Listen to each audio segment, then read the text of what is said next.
Hello Rasel ভাই। High Masum ভাই। আসসালামু আলাইকুম। আশা করি ভালো আছেন, কারণ আপনারা ভালোর দলে। আমিও ভালো আছি। আমার ব্যক্তিগত কিছু সমস্যার কারণে পরিচয় গোপন রাখার অনুরোধ করছি। বর্তমানে আমি বাংলাদেশের, এরপরে কিন্তু ব্র্যাকেটে তিনি তার নাম এবং কোথা থেকে তিনি লিখছেন সেটা জানিয়েছেন, এবং তারপরে তিনি বলছেন বর্তমানে আমি বাংলাদেশের একটি পাবলিক ইউনিভার্সিটিতে পড়াশোনা করছি। আমার জীবনে বেশ কিছু অদ্ভুত ঘটনা ঘটে গেছে যেগুলোর ব্যাখ্যা আমার কাছে নেই। ঘটনাগুলো হয়তো ভৌতিক নয়, তবে খুব বেশি অদ্ভুত। স্টুডিওতে এসে বলা সম্ভব নয় বলে লিখে পাঠাচ্ছি। ভালো লাগলে পড়ে শোনাবেন, না পড়লেও কোনো অভিযোগ থাকবে না। কোনো ভুল হলে ক্ষমার দৃষ্টিতে দেখবেন। 2013 সাল। আমি তখন ক্লাস 8-এ পড়ি। শুরুটা হয় এভাবে। হঠাৎ আমি একদিন স্বপ্নে দেখলাম আমি খুব সুন্দর একটা বাগানে একাকী হাঁটছি, আর একটা মিষ্টি গন্ধ নাকে আসতে থাকে। খুব সুন্দর একটা গন্ধ। গন্ধটা এত সুন্দর যেন এটা অন্য কোনো জগতের। পৃথিবীতে এর কোনো অস্তিত্ব নেই। আমি স্বপ্নেই সেই অপার্থিব গন্ধটার উৎস খুঁজতে থাকি। হঠাৎ কেউ একজন আমাকে মিষ্টি জাতীয় একটা খাবার খেতে দেয়। খাবারটা দেখতে খুব সুন্দর, গোলাকৃতির এবং ধপধপে সাদা। আমি মুখে দিলাম খাবার। তারপর কি হলো বা কে আমাকে খাবার খেতে দিয়েছিল আমার মনে নেই। ঘুম ভেঙে যায় আমার। আজানের শব্দ ভেসে আসে, কিন্তু সেই গন্ধটা এখনো আছে।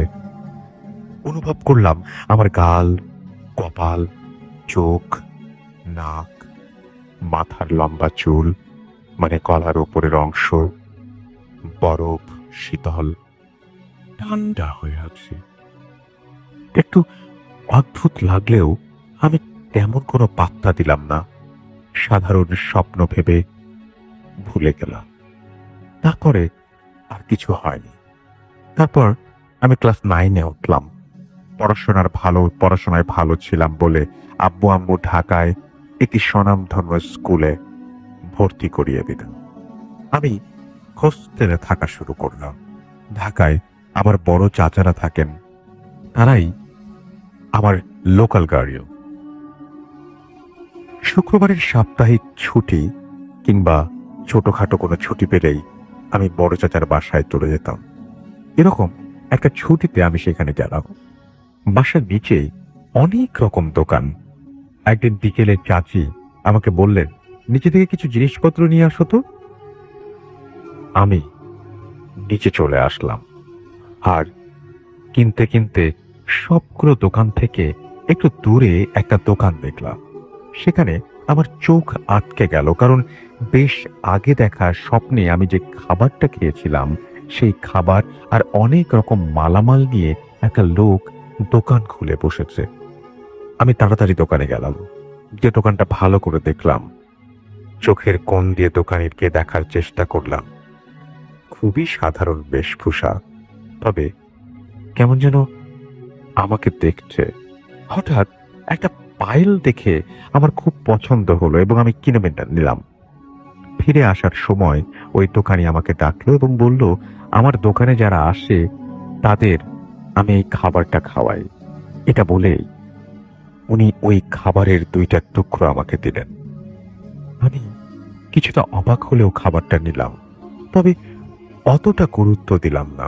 আমি যখন চলে আসছিলাম তখন একবার পেছনে তাকালাম আর দেখলাম দোকানি আমার দিকে অপলক দৃষ্টিতে তাকিয়ে আছে, আর সেই দৃষ্টি যেন আমাকে ভেদ করে চলে যাচ্ছে। আর সেই স্বপ্নের অপার্থিব মিষ্টি গন্ধ পেতে লাগলাম। আমার কেমন যেন ভয় ভয় করতে লাগলো। আমি তাড়াতাড়ি ওখান থেকে চলে আসলাম। বাসায় আসতে আসতে আমি খাবারগুলো খেয়ে নিলাম। তারপর আমি এসব ভুলেই গেলাম। তবে সেই পায়েলটা আমার পায়ে পড়তাম। রাতে ঘুমানোর সময় খুলে বালিশের নিচে রেখে দিতাম, আবার সকালে পরে নিতাম। 2-1 দিন পরে আমি হোস্টেলে চলে আসি। বেশ কিছুদিন কেটে যায়। আমি হঠাৎ একদিন স্বপ্নে দেখলাম আমি একটা রুমে বসে আছি, কিন্তু সেখানে কোনো আসবাবপত্র নেই। একটু পরেই দুইজন কালো বোরকা পরা মহিলা আসেন, যাদের মুখ নাকাব দিয়ে ঢাকা। এসেই আমার পাশে বসে পড়েন আর আমার দিকে তাকিয়ে থাকেন। আমিও কিছু না বলে দেখতে লাগলাম।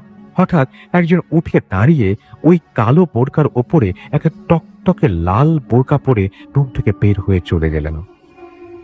অন্যজন ওনার সঙ্গীকে চলে যেতে দেখে এমন ভাবে কান্না শুরু করলেন যেন উনি যেতে দিতে চাচ্ছেন না। হঠাৎ আজানের শব্দ ভেসে এলো। আমার ঘুম ভেঙে গেল। আমার নাকে এলো সেই মিষ্টি গন্ধ। গলার উপরের অংশটা খুব ঠান্ডা হয়ে আছে। আমার কেমন অদ্ভুত লাগতে লাগে। শুধু স্বপ্নটার কথা মনে হতে থাকে, তবে কাউকে কিচ্ছু বললাম না। পরের দিন ছুটি থাকায় চাচাতো ভাইয়ের সাথে আমি হোস্টেল থেকে চাচার বাসায় আসলাম আর ওই স্বপ্নের কথা ভুলে গেলাম। একদিন পরে যখন হোস্টেলে ফিরে যাচ্ছি, তখন দেখলাম দুইজন কালো বোরকা পরা মহিলা দাঁড়িয়ে আছে, ঠিক যেমন আমি স্বপ্নে দেখেছিলাম। আমি রাস্তার এই পারে আর ওনারা রাস্তা পার করে ওপার থেকে এপারে আসছেন। আমার কেমন অস্বস্তি লাগছিল। আমি শুধু তাকিয়েই আছি। হঠাৎ একটা ট্রাক আসে আর আমার পেছনের মহিলাটিকে চাপা দেয়, আর পুরো জায়গাটা টকটকে লাল রক্তে ভরে যায়। আর আমি দম বন্ধ করে সবটা দেখতে থাকি। আমাকে ওখান থেকে নিয়ে যায় ভাইয়া। আমি হোস্টেলে ফিরে আসি, কিন্তু আমি ওই ঘটনাটা কিছুতেই ভুলতে পারি না। আর বেশ কিছুদিন খুব অস্বস্তিতে কাটে। তারপর আমি সামনে নেওয়ার চেষ্টা করলাম, কোইন্সিডেন্স ভেবে নিলাম, ভুলে গেলাম সবকিছু। বেশ কিছুদিন কেটে যায়। গরমের ছুটি শুরু হয়ে যায়, হোস্টেলও বন্ধ হয়ে যায়। আমি আমার গ্রামের বাড়ি চলে আসি। আমার বাসার বাসায় বাসায় 5-6 বছরের একটা ছোট ছেলে ছিল। ওর নাম হাসিব। হঠাৎ একদিন স্বপ্ন দেখলাম হাসিব ওদের বাসায় একটা জাম গাছের খুব উঁচুতে একটা ডালে বসে পা ঝুলাচ্ছে, আর আমি নিচে দাঁড়িয়ে ওকে ডাকছি, কিন্তু ও নামছে না। আর আমার দিকে তাকিয়ে খিলখিল করে হাসছে, আর সেই হাসি আমার রক্ত শীতল করে দিচ্ছিল। হঠাৎ দেখলাম ওকে কেউ যেন ধাক্কা দিয়েছে।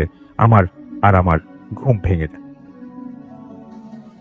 আর শুনলাম আদানের শব্দ ভেসে আসছে, নাকে সেই অপার্থিব মিষ্টি গন্ধ। আমার খুব ভয় হতে লাগে। সেই বোরকা পরা মহিলাদের স্বপ্নের কথা মনে হতে থাকে। এরকম কিছু ঘটতে যাচ্ছে না তো? 3 দিন কেটে যায়। আমি ভাবলাম মনের ভুল, কিন্তু চতুর্থ দিন ঘটে গেল সে একটা নির্মম ঘটনা। হঠাৎ আমার ছোট ভাই এসে আমাকে বলল হাসিব গাছ থেকে পড়ে মারা গেছে। আমি আর আমদক দৌড়ে ওদের বাসায় গেলাম। দেখলাম সেই জাম গাছের নিচে বসে ওর মা ওকে কোলে নিয়ে চিৎকার করে কাঁদছে, আর ওর ঘাড়টা ভাঙা। আমি বিস্ফারিত চোখে ওর দিকে তাকিয়ে আছি, আর ওই সেই খিলখিল হাসির শব্দ আমার কানে বাজছে। আমি আর হাসিবের লাশের দিকে তাকাতে পারি না। আমি আর একবারও ওর লাশ দেখিনি। রাতে আম্মু আর আমি বাসায় ফিরে আসি। আমার শুধু মনে হতে থাকে, এটাও কি কোইন্সিডেন্স, নাকি এর পেছনে কোনো রহস্য আছে? আমি প্রায় পাগলের মতো হয়ে উঠি, কিন্তু কাউকে কিছু বললাম না। আমার ছুটি শেষ হয়ে যায়, ঢাকা চলে আসি। আমি আবারও ভুলে যাই সব। বেশ কিছুদিন আবারও স্বাভাবিকভাবে কাটে। হঠাৎ একদিন আমি আবারও স্বপ্নে দেখলাম একটা 3-4 মাসের বাচ্চা রাস্তায় পড়ে আছে। আমি আস্তে আস্তে কাছে গেলাম, দেখলাম বাচ্চাটা মৃত আর সাদা কাফনে মোড়ানো, মুখটা ফ্যাকাশে। আমার ঘুম ভেঙে যায়। আজানের শব্দের সাথে নাকে আসে সেই মিষ্টি গন্ধ, আর আমার মাথার অংশটা পুরো ঠান্ডা। আমার খুব ভয় হতে থাকে। আমি ভাবতে থাকি, কি হচ্ছে এসব? আমি কি আগে থেকেই দুর্ঘটনার আভাস পাচ্ছি? এই স্বপ্নটাও কি সত্যি হবে? আমার খুব অস্থির লাগতে থাকে। আমি কিছুতেই ভুলতে পারি না। ৩-৪ দিন পার হয়ে যায়। শুক্রবারের ছুটিতে আমি ভাইয়ার সাথে বাসায় যাচ্ছি। আমাদের সামনে একটা রিক্সা। হঠাৎ দেখলাম রিক্সায় বসা লোকটার কোলে একটা ৩-৪ মাসের বাচ্চা, সাদা তোয়ালে দিয়ে মোড়ানো সেই বাচ্চাটার মতো।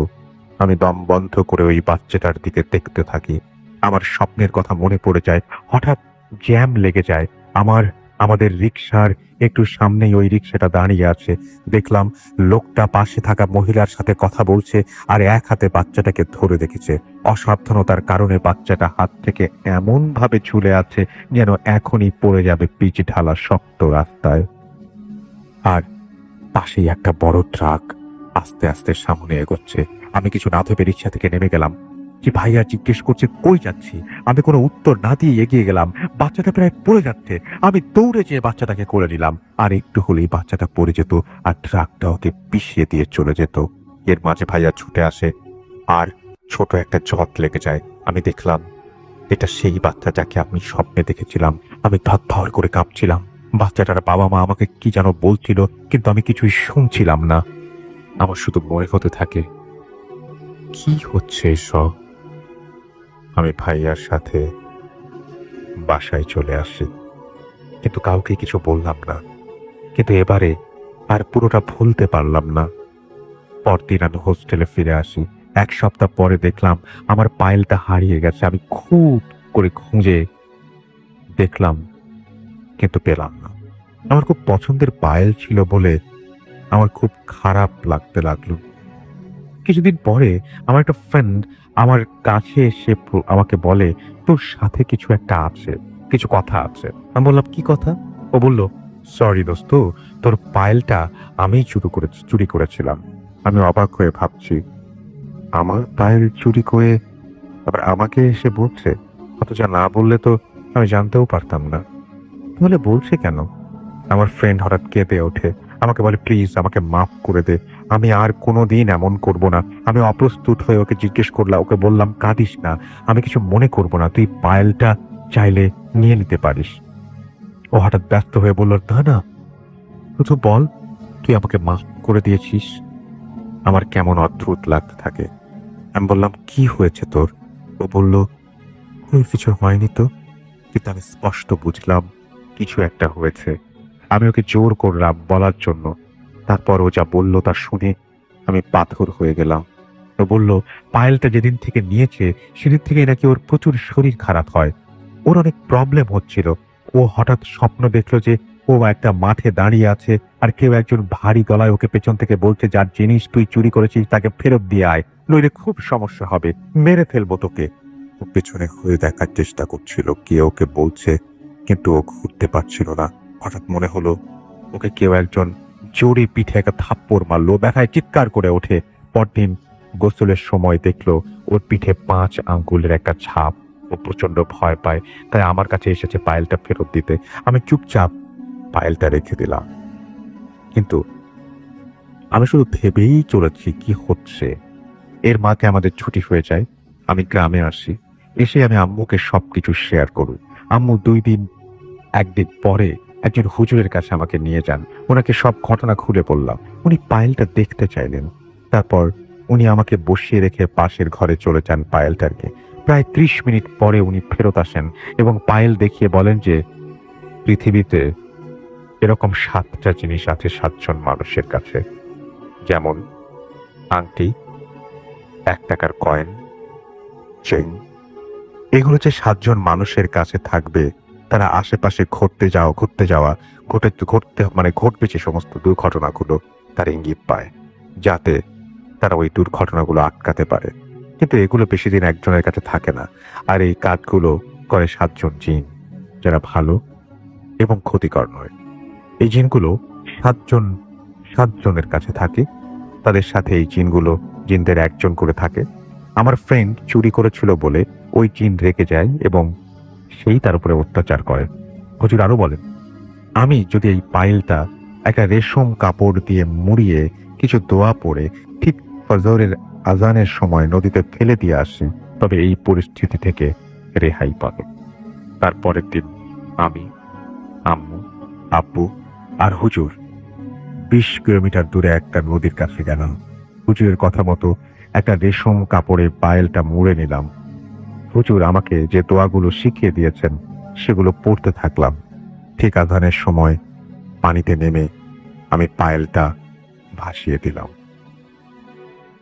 তখন আমরা সবাই সে অপার্থিব কিন্তু ভীষণ মিষ্টি গন্ধটা পাচ্ছিলাম। তারপর বাসায় ফিরে আসি সবাই। আসার আগে হুজুর বলে দিয়েছিলেন এই ঘটনাগুলো যেন গোপন রাখা হয়। পরের দিন রাতে আমি স্বপ্নে দেখলাম কেউ আমার থুতনিতে হাত দিয়ে স্পর্শ করছে। আস্তে আস্তে ওপরের দিকে হাতটা গতিশীল। ঠোঁট, নাক, চোখ, কপাল, তারপর লম্বা চুলের একদম শেষ পর্যন্ত কেউ হাত বুলিয়ে দিল। আমার ঘুম ভেঙে যায়। দেখলাম একটা ছায়ার মতো কিছু সরে গেল। গলার ওপরের অংশ বরফের মতো ঠান্ডা, আর নাকে সেই গন্ধ। আজানের শব্দ আসছে। পাশে ঘুমিয়ে থাকা আম্মুকে ডেকে তুললাম। আম্মুর নাকেও সেই গন্ধ। তারপর আমার সাথে আর কিছু ঘটেনি। তবে আমার এখনো মাঝে মাঝে কেমন যেন অদ্ভুত অনুভূতি হয়, যেন মাঝে মাঝে কেউ আসে আমার কাছে। ছুটি শেষে ঢাকায় ফিরে আসি। বড় চাচার বাসার নিচে যেয়ে সেই দোকানে খোঁজ করেছিলাম যেখান থেকে আমি পায়েলটা কিনেছিলাম, কিন্তু অদ্ভুত ব্যাপার হলো সেখানে কোনো দোকান নেই। প্রচন্ড অবাক হই। আমি এখানের কিছু দোকানিকে জিজ্ঞেস করলাম, কিন্তু সবাই একই উত্তর দিল, ওখানে কোনো দোকান ছিল না। তাহলে সেই দোকান কোথায় গেল? কার কাছে আমি পায়েল কিনেছিলাম? এই প্রশ্নগুলোর উত্তর আমার মেলেনি। আমি এখনো অনুভব করি কেউ মাঝে মাঝে আসে আমার কাছে। এই ছিল আমার সাথে ঘটা কিছু অদ্ভুত ঘটনা। ধন্যবাদ। ভালো থাকবেন সবাই। আমার জন্য দোয়া করবেন। আর ইমেলটি সিলেক্টেড হলে জানিয়ে দেবার অনুরোধ রইল। তো এই ছিল ঘটনা, এবং আশা করছি যে এই ঘটনাটি ভালো লেগেছে। এবং আমি একটা মুভি দেখেছিলাম, যে মুভি তো এরকম একটা মানে এটার উপরেই বলা হয়েছিল সেটা, সেই মুভিটাতে, এবং সেখানে লর্ড অফ দ্য রিং সম্ভবত, সেখানে বলা হতো এরকম যে এরকম মানে থাকে কিছু জিনিস। আমি ঠিক মুভিটা এটাই কিনা শিওর না যে এরকম কয়েকজনের কাছে থাকে, এবং সে মানে যাই হোক সেইটার জন্যই আমার কাছে একটু মনে হয়েছিল। তখন আমি আবারও তাকে ইমেল করি, এবং ইমেল করার পরে জানতে পারি যে এই ঘটনাটি সত্যি, এবং তিনি আমাকে জানান। আমার খুব অদ্ভুত লেগেছে এই ঘটনাটি, খুবই অদ্ভুত, খুবই অদ্ভুত, খুবই অদ্ভুত। এবং আপনারাও নিশ্চয়ই এই সম্পর্কে আরো অনেকেই জানেন। লিখবেন অবশ্যই আমাকে যে আপনাদের মতামত কি, এবং আপনারা কি জানতে চান বা বলতে চান। It's a beautiful story and I hope you loved it. And আমার এখন যেটা করবো সেটা হচ্ছে যে আমি সরাসরি চলে যাবো আমাদের প্রথম অতিথির কাছে, মানে ডক্টর আলিফ যিনি, তার কাছে, এবং ডক্টর আলিফের চমৎকার ঘটনা শুনে আসবো। আশা করছি যে এই ঘটনাটি আপনাদের খুব এবং খুব ভালো লাগবে।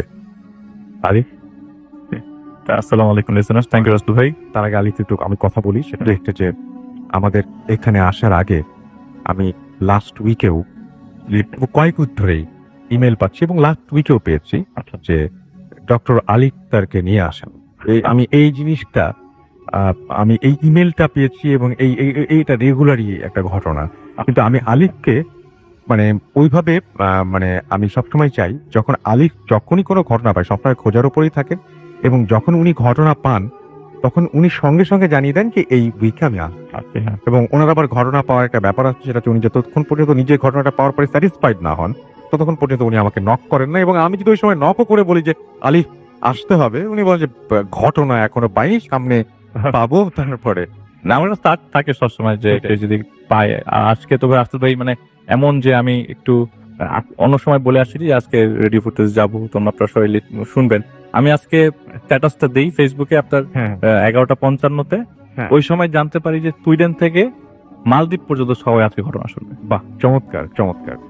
তো অনেকেই মালদ্বীপ থেকে সুইডেন আর মালদ্বীপের কথাও কেন বললাম ভাই, আজকে আমি যার ঘটনা শেয়ার করব উনি হচ্ছে আহমেদ চাহান। ওনার ঘটনা শেয়ার করব। আমি ওনার আগে একটা ঘটনা শেয়ার করেছি স্টুডিওতে। উনি এখন বর্তমানে মালদ্বীপে আছেন। এবং উনি আমাকে কয়েকদিন আগে প্রায় মাসখানেক আগে ভয়েস মেসেজ পাঠিয়েছেন। এবং আপনি যে বলেন যে আলিফ যতক্ষণ পর্যন্ত ঘটনা না পায়, হ্যাঁ। পছন্দের ঘটনা না পেলে স্টুডিওতে আসে না। রাইট। ওনার ঘটনা 1 মাস আগে পেয়েছি, কিন্তু রাসেল ভাই আমি পড়ার মানে শোনার সময় পাই। এটা তো একদম সত্য কথা আর কি। যাই হোক, আমাকে যে ঘটনাটা বলবেন উনি এখন, সেই ঘটনাটা আমি হচ্ছে মানে অডিওটা শুনেছি, ফোনে আছে। আমি আপনাকে সালাম দিয়েছি আপনাকে। হ্যাঁ, আমি ওয়ালাইকুম সালাম, এবং আশা করছি আপনি শুনছেন। এবং এই যে বললেন যে মালদ্বীপ থেকে সুইডেন পর্যন্ত যারা যেখানে আছেন, এবং আরো বিভিন্ন জায়গা থেকে, পৃথিবীর বিভিন্ন জায়গা থেকে যারা শুনছেন, আমি জানি যে আমেরিকায় এই সময়ে যে জুম্মার নামাজের পরে জি, জি। অনেকে শোনেন তো, এই বা মানে তাদের সবাইকে কানাডা, আমাদের মানে ইন্ডিয়াতে প্রচুর মানুষ আমাদের অনেক শোনেন, অনেক মানুষ। কলকাতায় আমি যাওয়ার পরে রীতিমতো হতভম্ব যে আমাকে অনেকে চেনে। হ্যাঁ, সেটাই তো, মানে সবকিছু মিলিয়ে যারা শুনছেন তাদেরকে অনেক অনেক অনেক অনেক ধন্যবাদ, এতদিন পর্যন্ত আমাদের সঙ্গে আছেন, এবং আশা করছি যে এই ঘটনাটা একটু মন দিয়ে শুনবেন, এই ঘটনাটা খুব খুব এনজয় করবেন, আমি রেকমেন্ড করবো শোনার জন্য। সো থ্যাংক ইউ রাসেল ভাই। আমি একটু পরিচয় দিই, কারণ অনেক লিসেনার্স নতুন নতুন এসেছে। আমার নাম ডক্টর আলিফ, এবং আমি বুথ এফএম এ লাস্ট 9 বছর ধরে আসছি। একদম। তো আজকে যে ঘটনাটা নিয়ে আসছি, যে একটু আগে বললাম যে মালদ্বীপে থাকেন, উনি হচ্ছে আহমেদ চান। আসলে পারিবারিক ঘটনা, পারিবারিক টানাপোড়েনের কারণে বাংলাদেশের বাইরে চলে যাওয়া। ওনার প্রফেশনটা হচ্ছে উনি একজন মসজিদের ইমাম ছিলেন, এবং ওনার ঘটনাটা আমি প্রায় বছর খানেক হলো এখানে শেয়ার করেছিলাম, মৌলভীবাজারের একটি ঘটনা। এই ঘটনাটার সিকুয়েলি আমি এখন আজকে বলবো আর কি। তো উনি যখন লাস্ট যে মসজিদে ছিলেন, সেই মসজিদ ছাড়ার পরে হ্যাঁ। দ্বিতীয় মসজিদে আসার এরকম প্ল্যানিং ছিল না, কিন্তু যেহেতু সংসারে মানে ঘানি টানতে হয়, তো ওনার বড় ভাই তেমন চাকরি করতেন না, ওর বাবা অসুস্থ ছিলেন। তো উনি কি করতো, ওই যে আরবি পড়াতো, যেহেতু কোরআনে হাফেজ, আশেপাশে এলাকার বাচ্চা কাচ্চা পড়াতো। তো যাই যত পেতো আর কি, ওই টাকা দিয়ে মোটামুটি সংসারে যতটুকু কন্ট্রিবিউট করা যায় আর কি। তো ওনার মানে একটা সার্চিং ছিল যে ফ্রেন্ডদেরকে, ওনার বন্ধু বান্ধব তো সবই আপনার এরকমই হুজুর টাইপের সবাই। তো বলেছে যে আমি আশেপাশে কোনো মসজিদে যদি এই রমজানের সময় তারাবির হুজুর লাগে তারাবি পড়ানোর জন্য, আমাকে একটু রিকমেন্ড করে দিস আর কি। তো ওনার এক বন্ধু এরকম ওনাকে বলে রাখে। তো উনি কয়েকদিন পর ওনাকে নক করে যে আমি একটা মসজিদ পেয়েছি, তুই একটু আয়, কথা বলে যা। তো ওনার তো এরকম প্ল্যানিং যে উনি মসজিদে যে তারাবি পড়াবে। তো মসজিদের যে কমিটি আছে, মসজিদটা হচ্ছে ওনার এলাকার পাশের এলাকা, আমি নাম নিচ্ছি না সে এলাকার, উনি বারণ করেছেন, পাশের এলাকা, এবং মসজিদটা হাইওয়ের সাথে। আচ্ছা, তো হাইওয়ের সাথে থাকবার কারণে ওইখানে ওই এলাকায় আরেকটা বড় মসজিদ আছে, কিন্তু উনি এই মসজিদে সুযোগ পান আর কি। তো মসজিদে ঢোকার পরে ওই কমিটির লোকজন ওনার কাছ থেকে আজান শুনতে চান। তো আচ্ছা। উনি একটু হতভম্ব হয়ে যায়। আমি তো আসলে প্ল্যানিং করছিলাম যে স্টুডেন্ট পড়াবো, আর এরকম আসলে করবো আর কি, মসজিদে তারাবির নামাজ পড়াবো। তো আজান শুনতে চাচ্ছে। তো ওই ফ্রেন্ডটা আমার ওনাকে বলে নাই যে ওরা মুয়াজ্জিন খুঁজতেছিল মসজিদের জন্য। তো উনি কি করে, আচ্ছা ঠিক আছে, যেহেতু 4টে আজান, উনি আজান দেন, এবং আজানটা দেওয়ার পরে ওনার আজান শুনে সবাই খুব প্লিজড হয় আর কি। আচ্ছা, তো বলে যে ঠিক আছে, তো তুমি মুয়াজ্জিন হয়ে যাবে মসজিদে। তো উনি আবার সেই মুয়াজ্জিন। তো উনি বলে যে আসলে আলিফ ভাই, আমার লাইফে মসজিদের রিলেটেড এত ঘটনা ঘটে গেছে, আসলে আমি আবারও মসজিদে ঢুকলাম এই জায়গায়, পাশের মসজিদে। তো ওনার বাড়ির থেকে বেশি দূরে না, খানিকটা দূরে। তো এই মসজিদ উনি জয়েন করে, এবং এই মসজিদটার মানে বাউন্ডারিটা বলতে গেলে মসজিদের চারিপাশে দেয়াল দিয়ে ঢাকা, খালি যেই পোর্শনটা ঢোকার সেই পোর্শনে ওইটা ওপেন আর কি, ওখানে কোনো গেট টেট নাই। মসজিদটা ঢুকতে ডান দিকে একটা পুকুর পড়ে, এবং পুকুরে এরকম ঘাট করা যে সবাই উজু যেন করতে পারে। ঠিক পেছন সাইডটা একটা কবর, দুটা কবর আসলে, একটা স্বামী স্ত্রীর দুটা কবর আর কি। এটা ওনার ঘরের প্রায় সাথেই বলতে গেলে। আর একটু খানিকটা দূরে গেলে একটা ছোট জায়গা, এলাকার ভিত্তিক লোকজন সবাই টাকা পয়সা দিয়ে এই মসজিদের যে 30 বছর ধরে ইমাম ছিলেন তাকে একটা জায়গা করে দেয় তার ফ্যামিলি সহ থাকার জন্য। তো তার ফ্যামিলি সহ ওই হুজুর, ওই ইমাম ওই মসজিদে ওই জায়গাটায় থাকতেন আর কি। তো মজার বিষয়, ইমাম, আমি আপনাদের সবাইকে বলে রাখি, ইমাম আসলে বয়স এত বেশি হয়ে যাওয়ার কারণে, ওভার 75 হয়ে যাওয়ার কারণে, উনি মসজিদে ফজরের ওয়াক্তে নামাজ পড়াতে আসতে পারতেন না। মোস্ট অফ দ্য টাইম দেখা যেতে ওই শান ভাইকে ওনাকেই নামাজ পড়াতে হতো বা আজান দিতে হতো, কোনো না কোনো সময় মাঝে মধ্যে আসতো আর কি। আর মসজিদটা এমন যে আপনার হার্ডলি ফজরের ওয়াক্তে মানুষ হয়। আর যেহেতু হাইওয়ের পাশে মসজিদটা, তো হাইওয়েতে যারা যাচ্ছে, তখন জোহর আসর ফজর জোহর আসর মাগরিব এশা পড়ার জন্য যারা থেমে নামাজ পড়ে তারা পড়ে, আর এলাকা ভিত্তিক যে কজন আসে আর কি। কিন্তু ফজরের ওয়াক্তে নামাজের লোক পাওয়া খুবই ভালো ওই জায়গাটায়। ইভেন হার্ডলি এই মসজিদের আপনার ওই মসজিদ কমিটির লোকজনও হার্ডলি মসজিদে আসে, কোন ডিসিশন নেওয়ার জন্য হলে আসে এবং বেতন টেতন দিতে হলে আসে। তো ঘটনায় যাই, উনি যখন এই মসজিদে জয়েন করে তো ওইখানে থাকার জন্য তার কাপড় চোপড় নিয়ে আসে এই জায়গায়। ওনার তো সব ওয়াক্তে সে মসজিদে দেখে মোস্ট অফ দ্য টাইম ওই মক্তবে এলাকা ভিত্তিক লোকজন তাদের বাচ্চা কাচ্চা তাকে দিয়ে যায় সকালে মানে পড়াশোনা করার জন্য মক্তবে। আর উনি অন্যান্য সময় আজান দিয়ে একটু রেস্ট নেয় মোস্ট অফ দ্য টাইম। আমার ঘুমাতে খুব পছন্দ।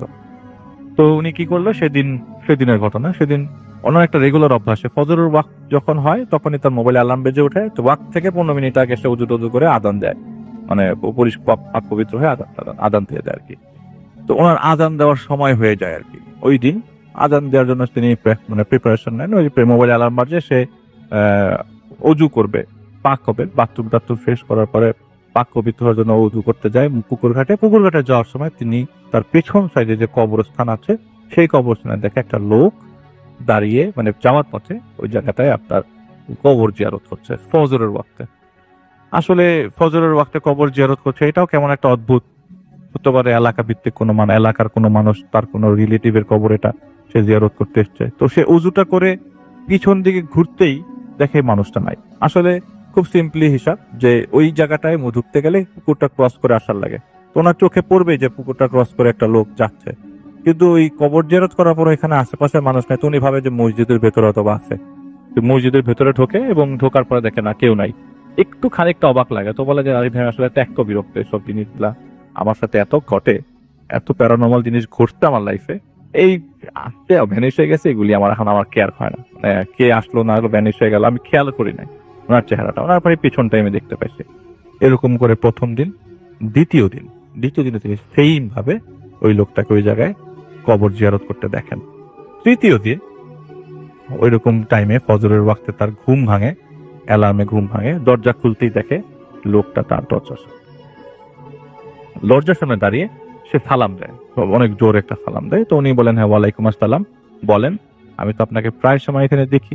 বলে, জি হুজুর, আপনাকে একটু আজকে আসতে হবে, আমার কবরটা একটু জিয়ারত করাই দিতে হবে। আমি যে কবরে আসছি জিয়ারত করতে, সেটা আপনি একটু জিয়ারত করে দেন আজকে। বলে, আসলে এখন তো ফজরের ওয়াক্তের আজান হয়ে গেছে, আমি চাই না এখন জিয়ারত করতে। আপনি এক কাজ করি, আমরা নামাজ কালাম পড়ে তারপরে জিয়ারত করলাম।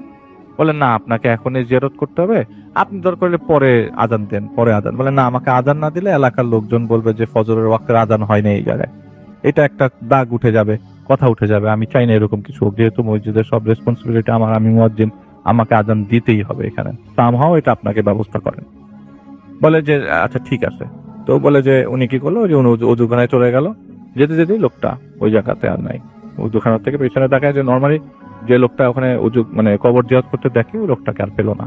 তো যাই হোক, উনি আজান দিলেন, আজান দিয়ে নামাজ কালাম পরে ঘরে ঢুকে শুয়ে পড়লেন। সকালবেলা এরকম রেগুলার রুটিন। এরপর থেকে রাসেল ভাই একদিন না, 2 দিন না, টানা 20 দিন এরকম ফজরের ওয়াক্ত হয়, সে ওয়াশরুমে যায় পাক পবিত্র হওয়ার জন্য, ওযু করার জন্য আপনার পুকুর ঘাটে যায়, এবং ছবির মতো একই পজিশনে এই লোকটাকে ওই কবর জিয়ারতের অবস্থায় দেখতে পায়, জিয়ারতরত অবস্থায় দেখতে পায়। একই ছবি, মানে তার দেয়ালের মধ্যে একটা ছবি যেরকম থাকে, এই দৃশ্যটা তার ফজরের ওয়াক্তে ওই জায়গায় প্রতিদিন দেখা। কবরের একই প্রান্তে একই কোনায় দাঁড়িয়ে উনি কবর জিয়ারত করছে। ওই ঘটনার থেকে 20 দিন পরে এবং মসজিদে জয়েন করার পর 1 মাস 10 দিন পরে ওই দিন তার ঘুম ভেঙে যায়। কিন্তু রেগুলার অভ্যাস যে অ্যালার্ম দেয়, অ্যালার্মের আগে ঘুম ভেঙে যায় এবং তার মনে হয় যে হয়তো এলাকায় অ্যালার্ম দিবে, ফজরের ওয়াক্ত হয়ে গেছে। কারণ ফজরের ওয়াক্তের আভা, রাতের আভা অলমোস্ট সেম। দরজাটা খোলার পরে সেই লোকটাকে তো বলে যে ভাই, আমি তো ওরকম ভাবে লোকটাকে এতদিন চেহারা সুরত দেখি নাই, পিছনটাই দেখছি, একদিনই আমার দরজার সামনে আসছিল। প্যারানর্মাল কিছু বলবো না, উনি একটা সুদর্শন লোক, এত সুন্দর দেখতে, সুরমা দেওয়া চোখে, সুন্দর সুরমা দেওয়া পাঞ্জাবি পাজামা, সুন্দর গঠন। বলবো না যে খুব অদ্ভুত গঠন, তাও না, উনি খুবই সুন্দরভাবে আসছে। উনি আমাকে সালাম দিল, আমি সালাম গ্রহণ করলাম, এবং সালাম গ্রহণ করার পর ওনার একটা অদ্ভুত রিকোয়েস্ট আসলো। রিকোয়েস্টটা হলো যে উনি একটা লাশ নিয়ে এসছে, সেটাকে জানাজা দিতে হবে। তো ওনার প্রথম কথা, মুয়াজ্জিনের মানে শাহান ভাইয়ের প্রথম কথা আছে, এলাকায় তো আমাকে কেউ একটা মৃতর খবর জানালো না। ফার্স্ট অফ অল, আপনি ফজরের ওয়াক্তে ডেড বডি নিয়ে আসছেন, কেউ যদি মারাও যায় সে পরদিন সকাল পর্যন্ত ওয়েট করে, দুপুরে হয়তো বা জোহরের ওয়াক্তে জানাজা হয়ে কবর হয়, মোস্ট অফ দ্য লাশের কবর এভাবে হয়। আপনি ফজরের ওয়াক্তে নিয়ে আসছেন, 1 নম্বর কথা। 2 নম্বর কথা, এলাকা কোনো লোক এসে আমাকে বলে নাই যে মাইকে এলান করতে হবে। মাইকে তো আমি এরকম এলান করি যে কে মারা গেছে, অমুক মারা গেছে, এলাকার এরকম মানুষ মারা গেছে, আমি মাইকে জানাই দিই। কিন্তু আপনি তো এরকম কিছু জানালেন না। ওনার রিকোয়েস্ট হচ্ছে যে আমরা দুজন মিলে জানাজা করব, জানাজা করার পরে লাশটা আমরা দাফন করব, দাফনের সর্ব প্রস্তুতি নেওয়া আছে, কবর খোঁড়া আছে, আপনাকে কিছু করতে হবে না, আপনি জাস্ট জানাজা পড়াবেন। তো উনি বলে যে না, আসলে এরকম তো এখতিয়ার নাই, আমি পড়াতে পারবো না, আর আপনি কোথা থেকে মার্ডার করে নিয়ে আসছেন এই জিনিসটা আমার দেখা দরকার। তো উনার মনে মনে ভাবে শাহান ভাই যে হয়তো উনি ব্লাফ মারছে, বাইরে কোনো লাশ নাই, এবং উনি দরজাটা খুলে উকি মারে, সে একইভাবে দেখে যে হ্যাঁ আসলেই আশেপাশে কোনো লাশের খাটিয়া টাটিয়া কিছু নাই। তো ডান পাশে তাকাতেই উনি বলতেছে যে কই আপনার লাশ টাশ কোথায়? বলে যে এই যে আপনার সামনেই তো লাশ। তো উনি দেখে আসলেই মসজিদের সামনে সিঁড়ির 3টা স্টেপ, সিঁড়ির উপরে একটা লাশ পড়া। তো প্রথমে উনি একটু ঘাবড়ে যায়। ঘাবড়ানোটা যে কোনো যে কোনো নর্মাল মানুষের জন্য স্বাভাবিক। উনিও ঘাবড়ে যায় এবং ঘাবড়ানো অবস্থায় বলে যে আপনি এই লাশটা নিয়ে আসছেন, মানে কি? উনি নিজেকেও সামলাতে পারছেন না, আর ওই মুহূর্তে তার বাথরুমে যাওয়া দরকার। তো উনি বলছে যে না, আপনি জাস্ট যেভাবে পারেন এই লাশটার দাফনের ব্যবস্থা করেন। উনি তো মোটামুটি অ্যাডামেন্ট যে উনি লাশটার জন্য জানাজা পড়াবে না। তো লাশটা এমন ভাবে মসজিদের সামনে রাখা, আপনি রীতিমতো দেখলে ভয় পেয়ে যাবেন। মসজিদের সামনে দরজার উপরে রাখা, দরজার সামনে সিঁড়ির উপরে রাখা। তো বাচ্চা লাশ হলে রাসেল ভাই ওই কোলে করে নিয়ে আসে, যে অনেকের বাচ্চা লাশ আসে হয়তো টাইমলি তাড়াতাড়ি দাফন করে ফেলতে চায়, কিন্তু না, এটা একটা বড় লাশ এবং পুরা সিঁড়িটা কভার করে আছে। তো উনি বলে যে না, আমি জানাজা পড়াতে পারবো না, অ্যাকচুয়ালি এই জানাজা আমি পড়বো না। 2জন মিলে জানাজা হয় কিনা এটাও আমার মোটামুটি জানা নাই, বা এরকম কিছু একটা তিনি বলেন। বলে না, আপনাকে এর জানাজা পড়তে হবে, আপনি যদি এনার জানাজা না পড়েন তাহলে এই লাশের চেহারা আপনাকে দেখতে হবে। তো উনি বলেন না, আমি লাশের চেহারাও দেখবো না, আমি জানাজাও পড়বো না। কিন্তু ভয় কাজ করতে থাকে রাসেল ভাই, যে এত রাতে এরকম একটা মানুষ ফজরের ওয়াক্তে এসছে, আর আমি যে দরজা, উনি কি করে ওয়াশরুম থেকে আসার পরে আবারও ওনাকে সামনাসামনি পায় এবং ওনাকে একই আর্গুমেন্ট করতে দেখা যায়। তো উনি কি করে, একটা পর্যায়ে চিন্তা করে আমি যে উনি রুমে ঢুকে যাবে দৌড়ে, কিন্তু রুমের তালা দিয়ে আসছে উনি, মোবাইল ফোন সব রুমের ভেতরে, রুমের তালা দেওয়া। তো উনি কি দৌড়ায় যাবে, কিন্তু দৌড়াতে গেলে তালা খুলতে গিয়ে যদি তাকে খট করে মেরে ফেলে। তো উনি এর মধ্যে উজু করে আস্তে আস্তে 5-6 বার ওনার শরীর বন্ধ করে ফেলে আয়াতুল কুরসি পড়ে, কিন্তু তারপরেও তার ভিতরে একটা ভয় থাকে। বলে আমি আপনার লাশের জানাজা পড়বো না। উনি কি করে, একটা দৌড় মারার প্ল্যান করে। ওই লোকটা বলে কই যাবেন? হঠাৎ করে তো হুজুর মানুষ মাথা একটা পর্যায়ে বিরক্ত হয়ে মাথা নিচে তাকাতে তাকাতে যখন মাথা উঁচুতে তাকায়, মাথা উঁচু করে, তখন দেখে যে এই কালো আভাটা আস্তে আস্তে সরে দিনের বেলা হয়ে যাচ্ছে। তার চারিপাশে খালি কবর আর কবর। তিনি যে এলাকায় ছিলেন, জায়গাটাই কবর। উনি যে এলাকাইতে ছিলেন সে এলাকায় উনি নাই, স্টেপে স্টেপে কবর। বলে যে আমি প্রতিটা স্টেপ দিব, আমার মনে হয় কবরের উপরেই পাড়া পড়বে। এই সামনে কবর, পিছনে কবর, আর উনি আমার থেকে 10 গজ সামনে দাঁড়ানো ওই লাশটা নিয়ে। আমি যে এলাকায় ছিলাম সেই এলাকাটায় আমি নাই। মরুভূমি মতো একটা এলাকা, চারিপাশে উঁচু ঢিবির মতো কবর, কবরগুলা চারিপাশে পাথর দিয়ে মার্ক করা, কিন্তু কার কবর কি এটা জানি না। দূর দূরান্তে কিছু গাছ দেখতে পাচ্ছি। আমি এই জায়গাটায় কিভাবে আসলো? ওনার কোশ্চেন হচ্ছে এটা। আমি তো এই জায়গায় ছিলামই না। উনি এটা উনি বলে যে আমার রীতিমতো আমি আসলে ত্যক্ত হয়ে যাচ্ছি, যে এই জিনিসটা আমি এভাবে ফেস করব, এবং এমন একটা জায়গায় তুরির মধ্যে সেকেন্ডের মধ্যে চলে আসবো যে জায়গাটা একদম অচেনা। তো উনি তারপরও ওই জায়গায় অ্যাডামেন্ট, না আমি আপনার লাশের জানাজা পড়াবো না। উনি কি করলো, যে যা হবার হবে, আল্লাহ তাআলার নাম নিয়ে আমি শরীর বন্ধ করে রাখছি, যদি কোনো ক্ষতি করে আমাকে মেরেও ফেলে, ইটস আপ টু দেম। উনি কি করে, একটা ভৌ দৌড়ার প্ল্যান করে, দৌড়াতে থাকে, অনেকক্ষণ দৌড়াতে থাকে। আসলে দৌড়াতে একটা সময় মাথা হাঁপিয়ে যায়, হাঁপিয়ে মাথা নিচু করে ফেলে। মাথাটা উঁচু করার সাথে সাথে দেখে সে হাইওয়ের সামনে চলে এসছে। সে এমন অবস্থায় দেখে নিজেকে যে সে পাশের এলাকায় চলে আসছে, খুব বেশি দূরেও না, সেখান থেকে মসজিদের দূরত্ব ম্যাক্সিমাম 10 মিনিটের রাস্তা। সে হাইওয়ে ধরে ধরে যে দৌড়াচ্ছিল, যতক্ষণ পর্যন্ত দৌড়াচ্ছিল ততক্ষণ পর্যন্ত সেই সাউন্ডটাই আসছিল, আপনি কি জানাজাটা পড়াবেন না? বারবার কোয়েশ্চেন করছে। আর ওই কনভারসেশনের মাঝখানে একবার ওই লোকটা চটে গেছিল। তখন উনি কিছুক্ষণের জন্য ভয় পেয়ে যায়, কিন্তু তার দৌড়ানোটা এটা বন্ধ করে রাখতে পারে নাই।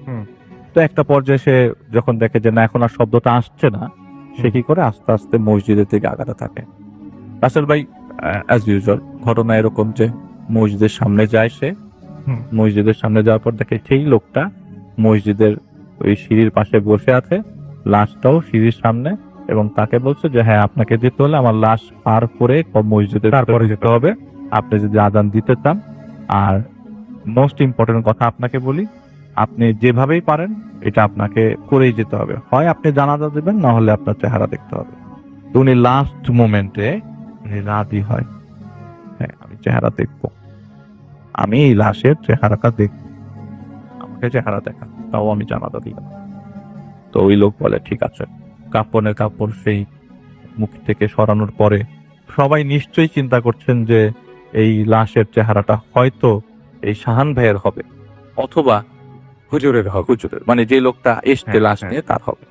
শাহান ভাই বলে, শিয়ান ভাই সেটা চিন্তা করছিল। এবং আপনাদের কি চিন্তা সেটা আপনারা কিন্তু অবশ্যই ফেসবুকে লিখে পাঠাবেন, আমরা জানতে চাই। চিন্তা করেছিল আর আমি ভুল চিন্তা করেছি, আমি যখন শুনেছিলাম আমি ওকে যখন জিজ্ঞেস করেছিলাম আমি ভুল চিন্তা করেছি, আমি খুব স্মার্টলি উত্তর দিয়েও দেখছি যে না, আমার উত্তরটা হয়নি। উনি বলল যে, শাহান ভাই বলছে যে আমার কাছে মনেই হচ্ছিল যে এটা হয়তো বা আমার চেহারা হবে, অথবা যে নিয়ে আসছে তার চেহারা হবে। তাই হয় সাধারণত। তাই তো হচ্ছে ঘটনাগুলাতে। যখন লাশের মুখটা থেকে মুড়ানো গিট সরানো হলো, দেখলো এটা তার বন্ধ করে দেবো, এখন ঘটনাটা বন্ধ করে দেবো। হ্যাঁ, তার দাদার লাশ, দাদা জানের লাশ। উনি মারা যান 2004 সালে। কিন্তু দাদার যে লাশ উনি এই জায়গাটায় এতদিন পরে এই অবস্থায় মরুভূমি ঘুরে এসে দেখবে, এইটা উনি কখনোই চিন্তা করে নাই, কখনোই ভাবে নাই। দাদার লাশ অন্য একটা জায়গায়। তো উনি অ্যাডামেন্ট জানাজা হবে না। তো একটা পর্যায়ে ওই লোকটা যখন তার সাথে হেরে যায়, তখন উনাকে বলে কয়েকটা ভালো কথা বলে, যেগুলো আমি রেডিওতে শেয়ার করছি না। উনাকে বলে যায় এসব কথাগুলা, এবং লাস্ট মোমেন্টে ওই জায়গাটা ত্যাগ করে। ওকে, এবং এটার পর থেকে উনি তেমন কোনো কিছু আর ফেস করেন নাই, কিন্তু তার ঘটনা অনেক আছে। তার ছোটবেলা থেকে বহু ঘটনা তার মা তার সাথে ফেস করিয়েছে। তার মাই বেশিরভাগ ফেস করেছে তার মা তাকে নিয়ে। তো সেইগুলা সে আমার সাথে শেয়ার করেন না, হয়তো শেয়ার করবেন বাংলাদেশে এসে স্টুডিওতেও কিছুটা হয়তো শেয়ার করবে। কিন্তু ওই ঘটনার পরে সে ডিরেক্টলি রুমে চলে যায় এবং শুয়ে পড়ে, অজ্ঞানের মতো শুয়ে পড়ে। পরের দিন সকালবেলা, ওই দিন আর ফজরের আজান দেয় নাই, এবং রাতের ভাই আপনি আমাকে মনে করায় দেন নাই ছোট্ট একটা পয়েন্ট, সে ঘরে ঢোকার পর যখন মোবাইল হাতে নেয় দেখে রাত 2:30। Right right right right. সময়টা তখন আসলে ফজরের ওয়াক্তই ছিল না, এবং তার যে ঘুম ভেঙেছিল এটা রেগুলার ফজরের ওয়াক্ত চিন্তা করে। এখন ঘুমের মধ্যে অনেকে অনেক কিছু চিন্তা করে ফেলে। ঘুমের মধ্যে হ্যাঁ সকালবেলা, আমি মাঝে মাঝে রাসেল ভাই এরকম চিন্তা করি সকাল হয়ে গেল, তখন মানে আরে না তো ঘুম, আমি বিকালে ঘুম দিয়েছি। তো ঘুম থেকে ভাঙার পর তখন এটা তার মাথায় ছিল না। উনি পরবর্তী সময় মোবাইল ফোনে দেখা যায় 2:30 বাজে, ঘটনার লাস্টের দিকে চলে এসেছি, 2:30 বাজে, এবং সে মোটামুটি অজ্ঞানের মতো হয়ে শুয়ে পড়ে। এতটা টায়ার্ড ছিল ওই মুহূর্তে। ওই দিন আর তার ফজরের আজান দেওয়া হয়নি, এবং সকালবেলা মক্তবের স্টুডেন্টদের কেচাকেচিতে চিল্লাচিল্লিতে তার ঘুম ভাঙে। তাকে ঘুম থেকে জাগানোর পর সে কাউকে ঘটনাটা শেয়ার করেন নাই, কিন্তু ওই দিন তার ফজরের আজানটাও দেওয়া হয় নাই। তো যাই হোক, হোয়াট এভার, লাস্ট মোমেন্টে পরে ওই জায়গাটা চাকরি ছেড়ে সে এখন মালদ্বীপে অবস্থানরত। এবং সত্যি কথা বলতে রাসেল ভাই, তার এটা একদম নিজের সাথে ঘটা ঘটনা, এবং আরো কিছু ঘটনা তার আছে, সেগুলি পরবর্তী সময় শেয়ার করবে। এইটা ছিল ঘটনা। থ্যাংক ইউ সো মাচ, একটা বিউটিফুল স্টোরি। এবং আমি বিশ্বাস করি, আমি পুরো সময়টা অনেক মন দিয়ে শুনছিলাম, এবং 2বার শুনলাম। আমি একটু আগে একবার শুনেছি, এখন আরো একবার শুনলাম, এবং আমার কাছে অসম্ভব ভালো লেগেছে, এবং আশা করছি যে আপনাদের কাছেও ভালো লেগেছে। আমি দেখতে পাচ্ছি যে আমার টুইটার দিয়ে শুরু করি। হ্যাঁ, টুইটারে আমি দেখতে পাচ্ছি যে এমডি সাগর হোসাইন লিখেছেন যে আমি মনে করেছিলাম ওর ফ্যামিলির কেউ হবে, অ্যান্ড রাইট।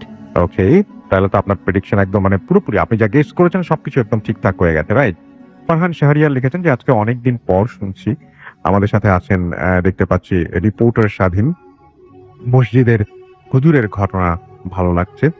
ড্রিমলেস সজল লিখেছেন অস্থির স্টোরি। আমাদের ফারহান শাহরিয়ার আমাদের সাথে আছেন, আই লাভ দত্তম আমাদের সাথে আছেন দেখতে পাচ্ছি রাফিকুল ইসলাম, এবং আমাদের সাথে আছেন ডক্টর আলিফের ফার্স্ট স্টোরিটা নাইস, ওয়েস্ট বেঙ্গল মুর্শিদাবাদ লালগোলা থেকে তিনি লিখেছেন। আমাদের সাথে আছেন দেখতে পাচ্ছি, এছাড়াও এখন দেখতে পাচ্ছি এমডি আরিফুর রহমান, এবং তিনি লিখেছেন ইস্ট অর ওয়েস্ট, আলিফ ভাইয়ের ঘটনা ইজ দ্য বেস্ট।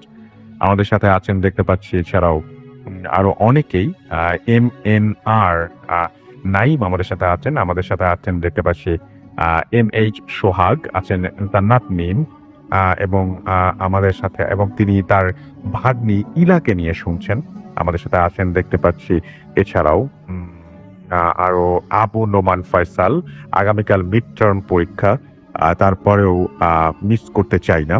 আমাদের সাথে আছেন এছাড়াও দেখতে পাচ্ছি তানভীর আহমেদ, এবং তিনি মণিপুরি পাড়া থেকে শুনছেন। আমাদের সাথে আছেন দেখতে পাচ্ছি এছাড়াও ফারহান শাহরিয়ার, খুব ভালো লাগছে। এমডি আরিফুর রহমান অ্যাপ দিয়ে শুনছেন, তার কাছে ইমেলটাও ভালো লেগেছে।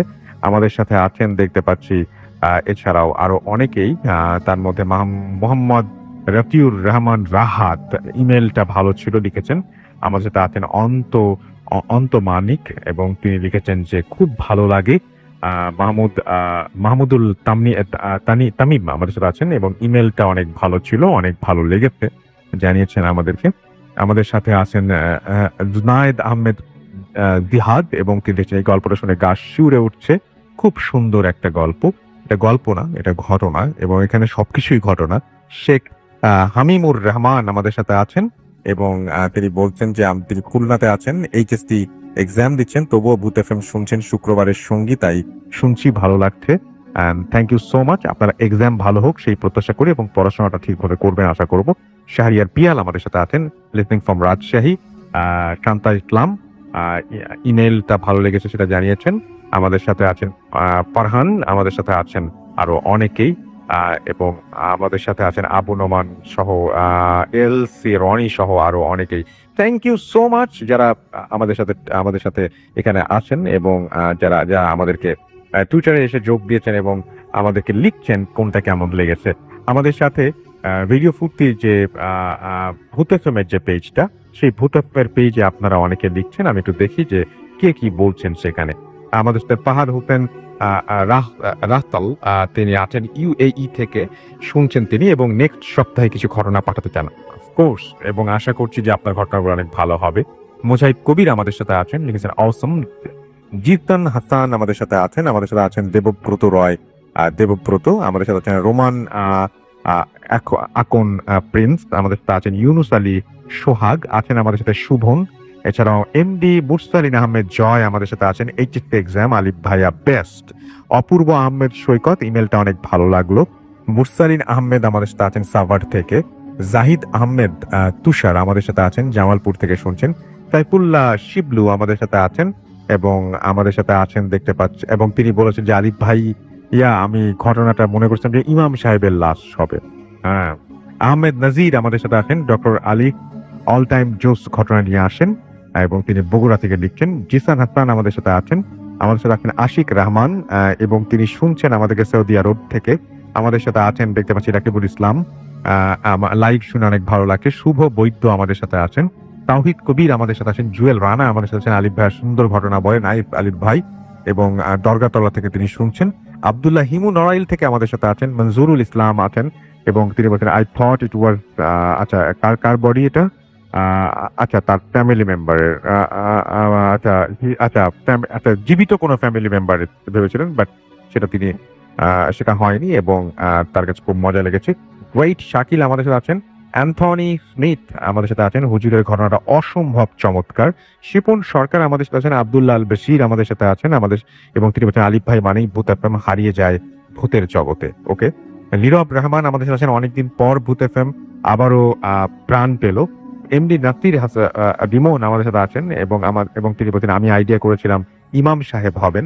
আমাদের সাথে আছেন মোহাম্মদ সেলিম রেজা, আমাদের সাথে আছেন দেখতে পাচ্ছি শারিয়া ইসলাম মুবিন, আমাদের সাথে আছেন রেদওয়ান ইসলাম শাওন। এছাড়াও এমডি তারিক বিশ্বাস আমাদের সাথে আছেন। জান পাখি আমাদের সাথে আছেন। আমাদের সাথে আছেন এমডি রশিদুল ইসলাম। তশফিকুল নবী আমাদের সাথে আছেন, কালকে HSC এক্সাম, তাও তিনি শুনছেন এবং অ্যাপ দিয়ে শুনছেন। আমাদের সাথে আছেন এমডি নাইমুর রহমান, চিটাগং থেকে তিনি শুনছেন। মেহেদি আমাদের সাথে আছেন, এবং আমাদের সাথে তিনি বলেন মিস করলাম, আজকে একদম মিস করা ঠিক হয়নি। আজকে আপনি অনেক কিছুই মিস করে ফেলছেন। মাহফুজ, তুষার আমাদের সাথে আছেন, 27 জন মিলে তারা শুনছেন। আপনাদের 27 জনকে অনেক অনেক শুভেচ্ছা পুত্রমের। আহমেদ জাহিদ আমাদের সাথে আছেন।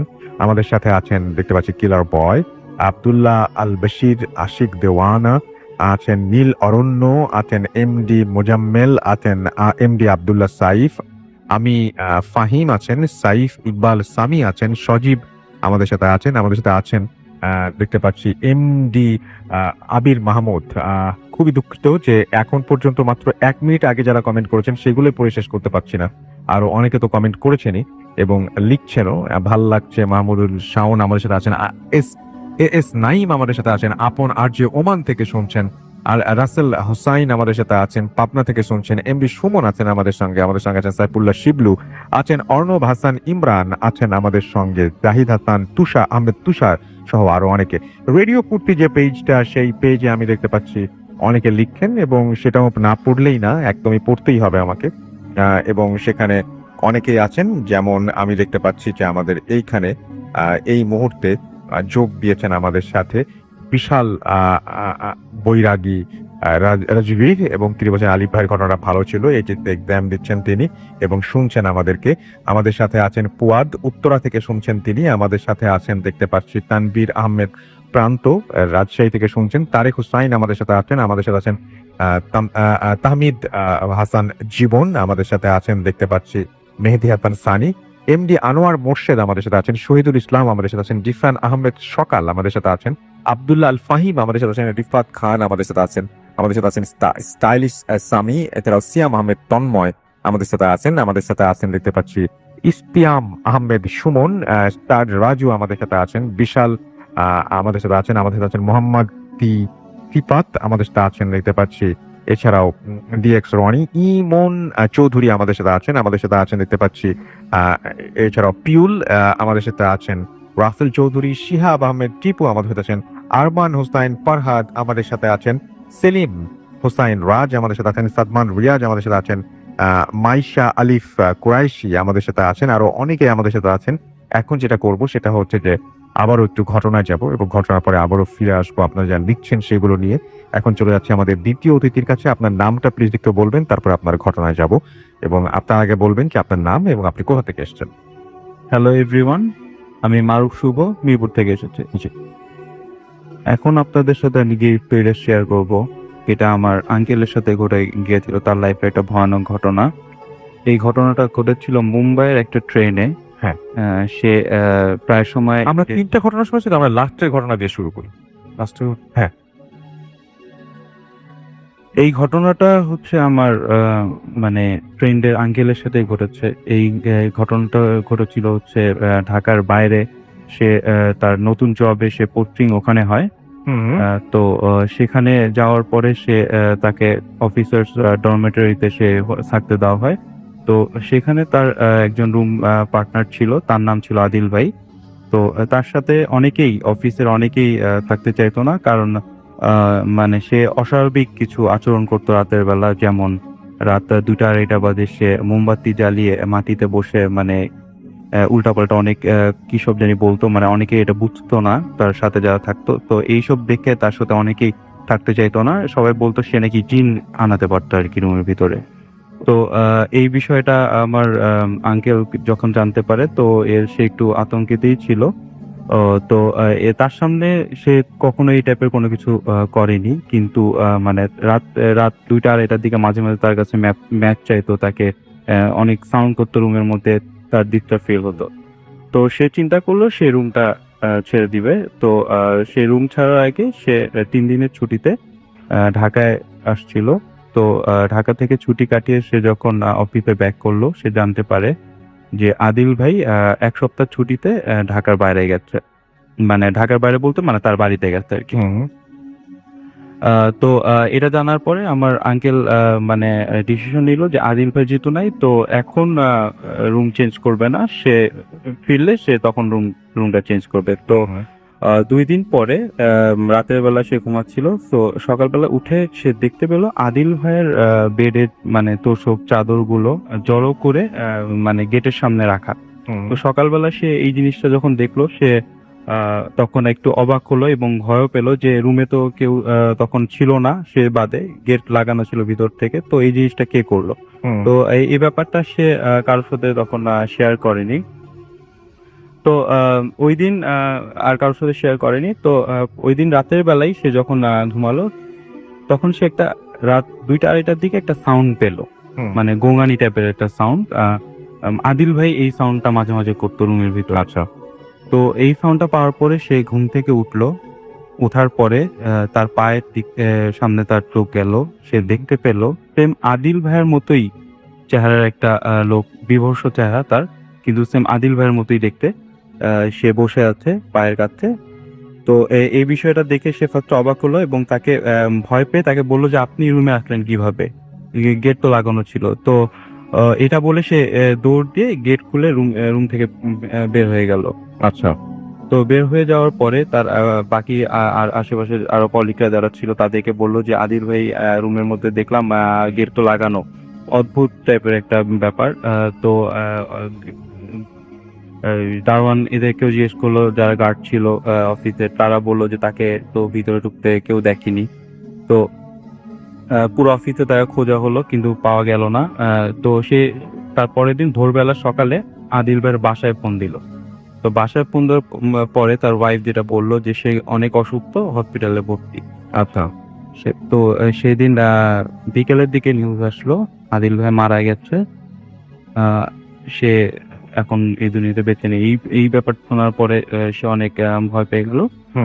আর এটাই মানে ওই দিন কাকে দেখেছিল এবং কি ছিল সেটা, কে ছিল, এখনো আঙ্কেল ব্যাপারটা বুঝতে পারছে না। এটার কোনো ব্যাখ্যা তার কাছে নেই।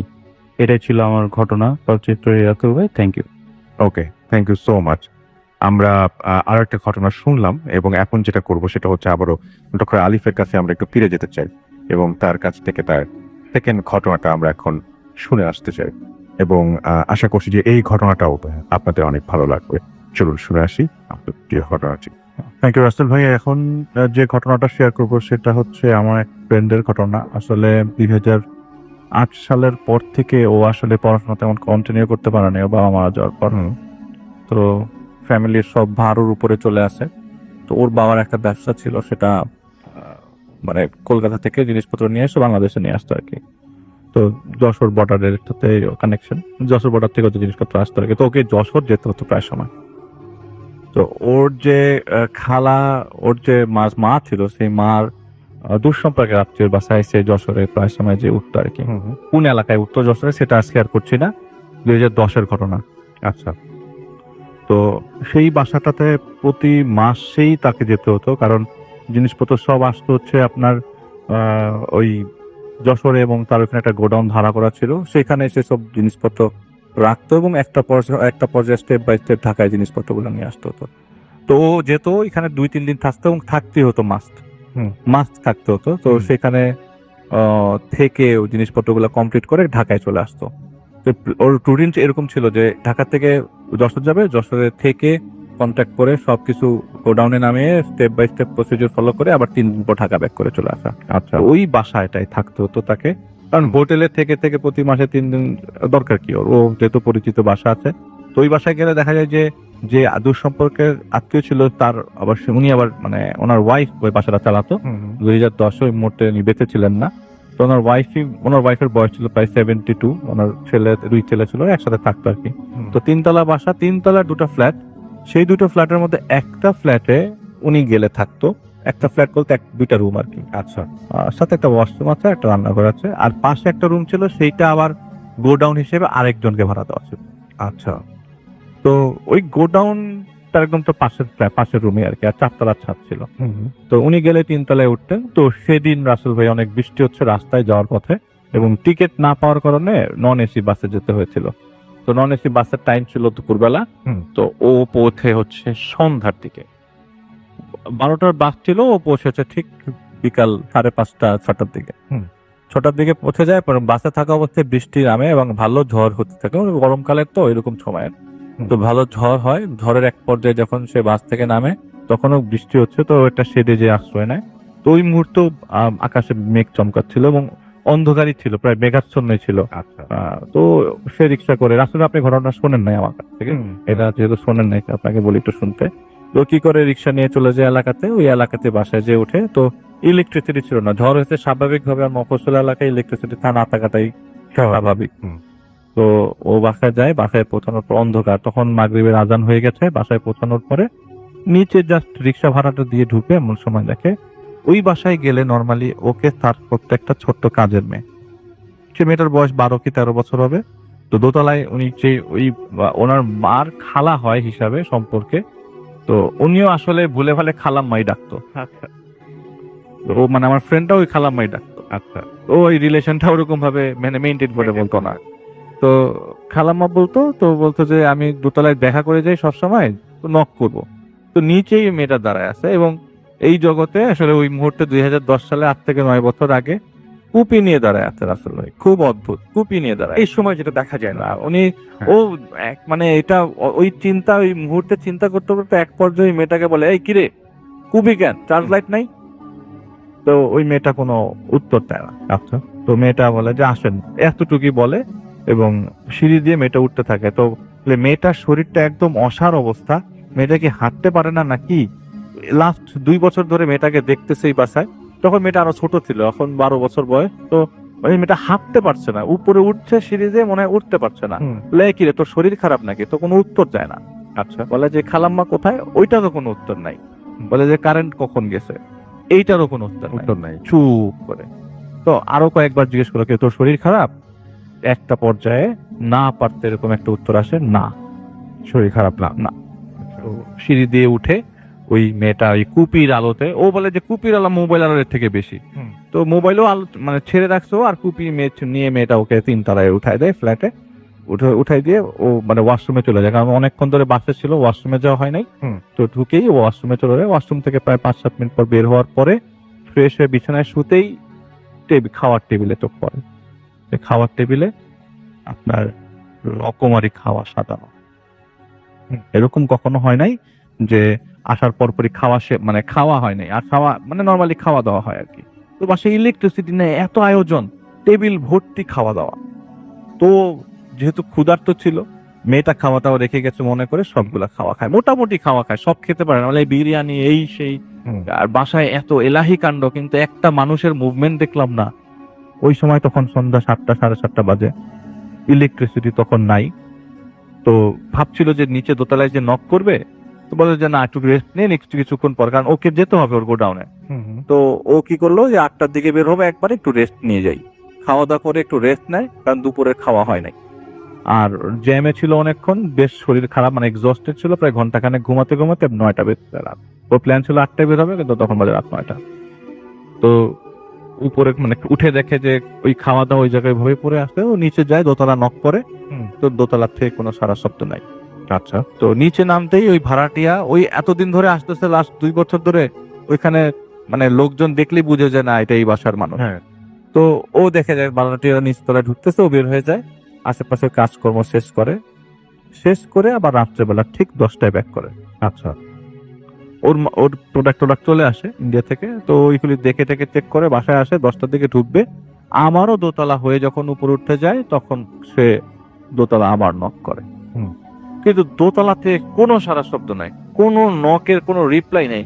প্রায় 2 মিনিট, একটা 1 মিনিটের মধ্যে নক করলে মোটামুটি মানুষজন দরজা খুলে ফেলে, 2 মিনিট 3 মিনিট হয়ে যাচ্ছে, কোনো দরজা নক করে। তো একটা পর্যায়ে ফেড আপে উপরে উঠে যায়, মনে হয় কেউ নাই, হয়তো ভিতরে আসছে, হয়তো শুনতে পাচ্ছে না। তো 3 তলায় যায়, 3 তলায় ঘুমে ঢুকতে দেখে খাওয়া আবারও গোছানো, খাওয়া দাওয়া একদম টেবিল ভর্তি খাওয়া দাওয়া। তো চিন্তা করতে থাকে, এত ফাংশন, এত বড় ফাংশন, এত আরামের খাওয়া, এত মজার খাওয়া, তাহলে বাসায় তো চিৎকার চেঁচামেচি থাকার কথা, এর মধ্যে ইলেকট্রিসিটি চলে এসছে, চিৎকার চেঁচামেচি থাকার কথা, কিন্তু কোনো চিৎকার মানে কোনো মানুষজনই নাই, কিন্তু এত খাওয়া দাওয়া। ও খেয়ে ফেলে আসলে। খাওয়া দাওয়া করার পরে ওর একটা পর্যায়ে তন্দ্রা চলে আসে, খেয়ে দিয়ে শুয়ে পড়ে। তো মোবাইল ফোন তখন যাবার যুগ, মোবাইল ফোন মানে এখন যেরকম স্মার্টফোন, ওই সময় স্মার্টফোন ছিল না, জাভা ছিল, মোবাইল ফোন নোকিয়া ছিল ওর একটা মোবাইল ফোন, নোকিয়া। তো ইউজ করতে করতে রাত্রে 12টা বাজে তন্দ্রা আসার পর ঘুমায় যায়। হঠাৎ করে, এটা কিন্তু রাসেল ভাই দীর্ঘদিন যাবৎ প্ল্যান্ড কোনো ঘটনা না, এটা ওই দিন পৌঁছানোর পরের ঘটনা। হঠাৎ করে রাতে ঘুম ভাঙে, কে জানি ওর কাঁধ ধরে ওই ফ্ল্যাটে খালি ও একা কাঁধ ধরে কাম দেয়। টান মানে কি কাঁধ ধরে ডাকার জন্য যেরকম ধাক্কানি যা ওর কাঁধ ধরে ধাক্কাচ্ছে। ও উঠে দেখে কেউ নাই, কিন্তু উঠার সাথে সাথে দেখে যে দরজা নক করছে কেটা। বলে এত রাত্রে ঘড়ির মোবাইল ফোন দেখে ঘড়ির কাটায়, তখন রাত বাজে 1:30। ওয়াশরুমে একটু মুখটা ধুয়ে দরজাটা খুলতে যাবে না, দরজাটা আগে খুলুক, দেখে কে আসছে।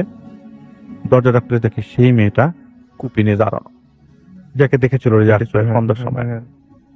কুপিনে সন্ধ্যার সময় যাকে দেখছিল, বিকালে না সন্ধ্যায়, এবং কুপিনে দাঁড়ানো। তো এরকম ভাবে বলছে যে খালাম্মা আপনার সাথে দেখা করতে চায়, আপনি আসেন। বলে যে এখন অনেক হয়েছে, তোমার খালাম্মারে বলে সকালে দেখা করো। বলেন না, না এর যে বলে যে না যে বললো, মনে পুরো বিল্ডিংটা কেঁপে উঠছে, এত জোরে না, না আপনি এখন আমার সাথে আসবেন। ও একটু রীতিমতো বিরক্ত হয়ে যায়, এত রাত্রেবেলা দেখা করতে চাইছে। ও কি করে দরজা লাগে, নিচে নামবে প্ল্যানিং করতেছে, যে মেয়েটা উঠে ছাদের দিকে। কই যাও তুমি, নিচে আয়, তুই কই যাস, নিচে যা, নিচে নাম। বলে খালাম্মা উপরে আসা। ও ছাদে যায় ওই মেয়েটার সাথে। ছাদে যাওয়ার পরে ছাদের মাঝখান পর্যন্ত চলে যায়, তখন বলে যে ওই যে খালাম্মা দাঁড়ায় আছে, খালাম্মার সাথে দেখা কর। ও যাবে এমন সময় পিছনে তাকায় দেখে মেয়েটাও নিচে চলে গেছে, মেয়েটা নাই ওই জায়গাটাই, আর নাই। ওই সামনে যায়, সামনে যাওয়ার পরে আসলেই সেই মহিলা, সেই ভদ্র মহিলা ওই জায়গায় দাঁড়ানো, এবং জিজ্ঞেস করলো, কি রে বাবা, কেমন আছো তুমি, তোমার বাবা কেমন আছে? ফার্স্টেই গলদ, তোমার বাবা মারা গেছে আরো 2 বছর 3-4 বছর আগে, বাবা কেমন আছে, তোমার বাসার সবাই ভালো, তোমার মা ভালো? তো ও একটা পর্যায়ে স্টান্ড হয়ে যায়, কাহিনী কি, তোমার বাবা কেমন আছে? তোমার তো খালু বাসায় নাই, এই জন্য তোমাকে উপরে আসতে বললাম, আমি অনেকক্ষণ ধরে তার অপেক্ষা করতে। মানে কি, মানে কিরকম না, ওনার হাজবেন্ড তো মারা গেছে। তো ও খুব ভরকে যায়। তো ও একটা পর্যায়ে মাথার ঘাম টাম ছুটতে থাকে। তো বলে যে আমি কনভারসেশনটা শেষ করার জন্য তাড়াতাড়ি উতলা হয়ে যাই, আমি নিচে নেমে যাব। আমি বলতে থাকি বারবার, খালাম্মা আমি এখন শুয়ে পড়ি, আমার সকালবেলা কাজ আছে, আমার মালগুলা তুলতে হবে ট্রাকে, ঢাকায় পাঠাবো, আমি চলে যাই নিচে। ওই মহিলা ওকে আসতে দিচ্ছে না, এবং ওর কথার কোনো রিপ্লাই দিচ্ছে না। উনি যাবতীয় কথা বলছে, ওনার গ্রামের বাড়ির কথা, ওনার গ্রামের বাড়ির সাতক্ষীরা, সেখানকার কথা, সেখানকার ঘটনা বলতেছে। কাহিনী কি, উনি থামতেছে না কেন? উনি কি আমার কথা শুনতেছে না, নাকি আমি ওনার কথা ভুল শুনতেছি? একটা পর্যায়ে বলে, তোমার আব্বাকে বইলো আমার কাছে দেখা করতে, আমি অনেকদিন যাবত তার জন্য অপেক্ষা করতেছি, আমি ওনার কাছ থেকে কিছু টাকা পয়সা পাই, এই জিনিসটা একটু আমার বাবাকে জানানো দরকার। যে বাবা মারা, ও বুঝে গেছে যে এখন যেটা হচ্ছে সবকিছু হচ্ছে ওর লাইফ, মানে এগুলি সব ফেক, এগুলি কিচ্ছু না, আমাকে এখন দৌড়াতে হবে। ও দৌড়ে বাসার নিচে চলে যায়, নিচ থেকে রিক্সা নেয়। রাত্রে 1:30টার সময় একটা রিক্সা পায়, রিক্সা নিয়ে কোনো মতে, এখন রাত 1:30টা মানে তখন ভয়, ডাকাতের কি ভয়, তখন আর এসবের ভয় না, প্যারানর্মাল ভয় না। রাত্রেবেলা অন্ধকার মফস্বল এরিয়াতে রাত্রে 1:30টায় ওইখানে অনেক ভয়াবহ রাত। 2010 বললেও কি, আপনি এখন যারা থাকে তারা দেখুক না, রাত্রে 1:30টায় বের হয়। সেটাই। তো উনি কোনো মতে ওনার গোডাউন পর্যন্ত যায়, দরজা অনেকক্ষণ ধাক্কানোর পরে ওনার গোডাউনের লোকজন খুলে, উনি গোডাউনের দিন রাত কাটায়। পরের দিন সকালবেলা বাসায় যায়, কারণ ব্যাগ বাসায়, ওই ব্যাগের ভিতরে মানি ব্যাগ টানি ব্যাগ সব। তো ওকে তো কয়েকদিন চলতে, মানে মানি ঢাকায় ব্যাগ করতে হলে তো মানি ব্যাগ লাগবে। তো ওর জিনিসপত্রগুলো আনতে যায়, এমন সময় দরজা অনেকক্ষণ নক করে, তখন সকাল 10টা-11টা বাজে। অনেকক্ষণ নক করার পরে পাশের ফ্ল্যাট থেকে এক লোক আসে। পাশের ফ্ল্যাট থেকে লোক এসে বলে যে, কি ব্যাপার ভাই, আপনি দরজা নক করতেছেন কেন? বলে যে খালাম্মা কোথায়, খালাম্মার সাথে আমার তো দেখা করা দরকার, কালকে রাত্রেবেলা ছাদে কথা হলো। ওই লোকটা তখন মাথা চুলতে, ছাদে কথা হলো মানে কি? বলে খালাম্মার সাথে একটু দেখা করা দরকার, উনি রাত্রেবেলা কথা বললো, কি বললো বুঝি নাই, উল্টা পাল্টা, এখন একটু কথাবার্তা বলে যাই, দরজা নক করতেছে, কেউ খুলতেছে না। বলে কি বলে, না বলতে হবে, উনি তো 25 দিন আগে মারা গেছেন। ওনার ছেলেরা কয়দিন আগে ওনার কবর জিয়ারত করতে সাতক্ষীরায় গেছে, আর উনি ওনার সাথে কথা হচ্ছিল। হ্যাঁ, পাশের। আর যে লোকটা দায়িত্বরত ছিল, ওই লোকটা হচ্ছে ওই মহিলার ভাই। বলে ও তো মারা গেছে সাতক্ষীরাতে, ওনার ছেলেরা কয়দিন আগে আবার, আপনি কবে আসছেন? বলে আমি গতকাল গেছে। আপনার আসার 2-3 দিন আগে ওই সাতক্ষীরাতে গেছে কবর জিয়ারত করার জন্য। তো ওর মাথাটা আকাশটা ভেঙে পড়ে। বলে বলেন কি? আচ্ছা, এই কাহিনী হইতে তো উনি ওই দিন ব্যাগ ট্যাগ নিয়ে ওকে তার 2 দিন থাকতে হবে যশোরে। রাসেল ভাই ও কি করে একটা হোটেলে ওঠে, খুব আহামরি না, খুব নর্মাল হোটেল, আমি বলে ফেলে সবাই হোটেলটার নাম চিনে যাবে, থাক তাহলে বলার দরকার নেই, আমরা শুনি। না বলি। হ্যাঁ। তো হোটেলে ওঠে, হোটেলে একটা নর্মাল রুম নেয় 3 তলায়। হ্যাঁ। তো 3 তলার রিটেলি সবকিছু, 3 তলার রুম পায়, 302 নম্বর রুমের ভিতরে ঢোকে, রেস্ট নেয়, কাজকর্ম করে রাত্রে 10টায় ঢোকে, এবং সারাদিনের ধকল আর ওই গতকালকের ধকলটা ওকে খুব বেশি পড়াতে থাকে। ও মাথা খারাপ হয়ে যায়, করবো কি, এটা কেমনে সম্ভব, আমি রাতের বেলা তার সাথে কথা বললাম, জলজ্যান্ত মানুষটা আমার সামনে দাঁড়ায় কথা বলতেছে, অথচ এই মহিলাটা মারা গেছে 20-25 দিন আগে। আর এটা আপনার সাথে নতুন কোনো ঘটনা ঘটলে, আগে কয়েকবার আমি শাহামের ঘটনা একটু আগে শেয়ার করলাম, তার এই অভ্যস্ত, কিন্তু ও তো ওর অভ্যস্ত না। ওর মাথা, ও সারাক্ষণ চিন্তা করতে করতে এক সময় ঘুমায় যায়, ঘুম ভাঙে, ইলেকট্রিসিটি নেই, সিগারেট ধরাবে, বারান্দায় যাবে, নর্মাল কোনো হোটেলের মতো এসিওয়ালা হোটেল না, নর্মাল হোটেল, ও বারান্দায় যাবে, এখন আবার এসি টেসি করে ফেলছে হোটেলে। তো বারান্দায় যাবে, বারান্দায় যাওয়ার সময় বিছানা থেকে পা ফালালো, পা ফালাতে দেখলো যে পায়ের মধ্যে কি জানি লাগছে, পাটা ভিজা। তো ও ওই ঘুমানোর সময় দেখে যে বিদ্যুৎ চমকাচ্ছিল, তো বৃষ্টি হয়েছে, তো জানালা দিয়ে পানি চুয়ে চুয়ে পড়ছে, পায়ের মধ্যে পা ভিজা। তো পানি আর অন্য কিছুর মধ্যে তফাৎ আছে। এটা কেমন, এটা বুঝতে পারবে। হ্যাঁ, এটা কেমন পিছলা। ও মোবাইলের লাইট জ্বালে, এখন ওই রুম তোর জানা নাই কোন জায়গায় সুইচ, ওকে মোবাইলের লাইট জ্বালাই সুইচ করতে হচ্ছে, কারণ রেগুলার যে রুমের মধ্যে প্রতিদিন লাইট বন্ধ করে সে জানে পজিশনটা। তো হোটেল রুম এটা তো প্রথম গেছে, তো মা নামাতেই ও যখন মোবাইল ফোনের আলো ওই জায়গায় ফেলে, মোবাইল ফোনের আলো, স্ক্রিনের আলো ফেলতেই দেখে যে মানুষ পড়া দৌড়ের মতো, মানুষ পড়া, বুঝে যাচ্ছে না কি এটা। তো ভালো করে আলোটা ফেলে দেখে যে সেই মেয়েটা যে কুপি নিয়েছিল, ওই মেয়েটার একটা মাথা পড়ে আছে ফ্লোরের মধ্যে, আর শরীর টরীর কিছু না, যদি 2টা হাত সাথে রাখা, মাথার সাথে 2টা হাত রাখা। এইটা দেখার পর ও দরজা খুলে এখান থেকে নিচে নেমে যায়, দৌড়ায় নিচে নেমে যে লোকজন ডাকে, জড়সড়ো করে পুরো হোটেল, যে মানুষগুলা ঘুমন্ত সবাইকে জাগায়, কারণ এক রুমে ঘটনা ঘটতে, এক চিৎকারে সবাই উঠে গেছে। সবাই রুমে এসে দেখে কিচ্ছু নাই, লাইটটা জ্বালা নাই, কিচ্ছু নাই, নাথিং বলছে, কোনো কিচ্ছু ছিল না। সবাই বলতেছে না, এটা আপনার ঘুমের মধ্যে ভুল, অথবা আপনার ঘুমের মধ্যে কোনো স্বপ্ন দেখছেন, অথবা আপনার বলে না রে ভাই, আমি পা দিয়ে ফিল করছি আমি জিনিসটা, চুলের মধ্যে আমার পাড়া পড়ছে, আমি এর থেকে আপনাকে কিভাবে বুঝাবো।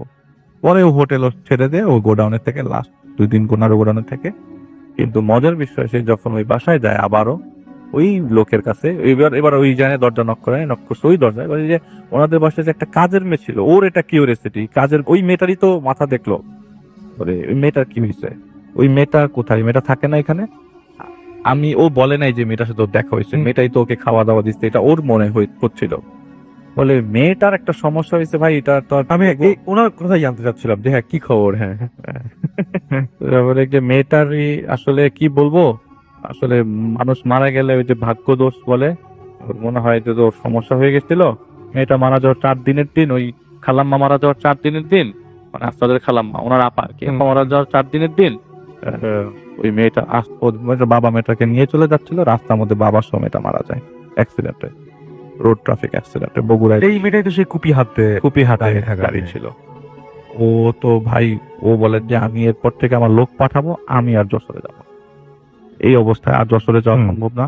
আর ওই কাটা জিনিসটা ওকে প্রচুর পড়াতে থাকে। ওই দিন বাসা মানে গোডাউনে চলে আসে, ঢাকায় আসতে পারতে পুরো রাস্তায় সে দোয়া পড়তে যে মানুষ কখনো অতটা দোয়া টোয়ায় ছিল না, ও দোয়া পড়তে বাসায় আসে। বাসায় আসার পরে ও কাউকে না জেনে মানে জিনিসটা ওর মধ্যে থাকতে অনেকদিন পড়া, এবং যেটা সবচেয়ে ইম্পর্টেন্ট কথা, ও স্বপ্নে মেয়েটাকে প্রায় দেখতো। একটা পর্যায়ে ও একটা মানুষের কাছে যায়, বলে যে ভাই আমি সাইকোলজিস্টের কাছে যাই, সাইকিয়াট্রিস্টের কাছে, যে আমি এই ঝামেলায় পড়ছি। বলে যে এইটা একদিক দিয়ে সাইকোলজিক্যাল ডিফেক্ট, যে আপনি ওইখানে যে খাওয়া দাওয়া খাইছেন, আপনি যদি বলেন যে ওর খাওয়া দাওয়া খাওয়ার কারণে আপনি বারবার ওকে দেখছেন, যদি কোনো হুজুরের কাছে যান তাহলে ও আপনাকে এই কথাই বলবে।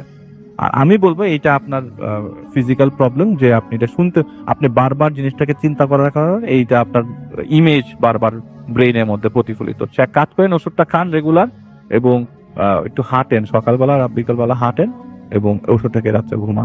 তো ওই লোক মানে ওই ডাক্তারটার ম্যাজিশিয়ানের মতো কাজ করছে ওর, যেটা আপনি বলেন যে ডাক্তার বাংলাদেশে কিছু ম্যাজিশিয়ান ডাক্তার তো আপনি ও ওই ডাক্তারের কথাটা শোনে এবং প্রায় 2-3 মাসে এরকম প্র্যাকটিসের কারণে ও ভুলে যেতে থাকে আস্তে আস্তে। ভুলে যাওয়ার পর আর তেমন প্রবলেম হয় নাই।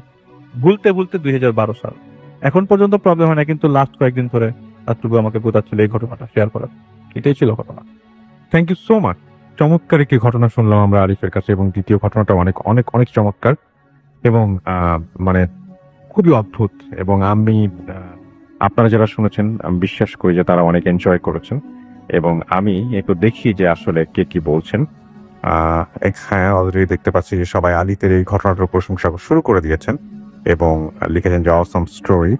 আমাদের সাথে আছেন দেখতে পাচ্ছি এলসে রনি, তার আজকে জন্মদিনের অনেক শুভেচ্ছা। এমডি রাজন লিখেছেন নাইট, আমাদের সাথে আছেন দেখতে পাচ্ছি।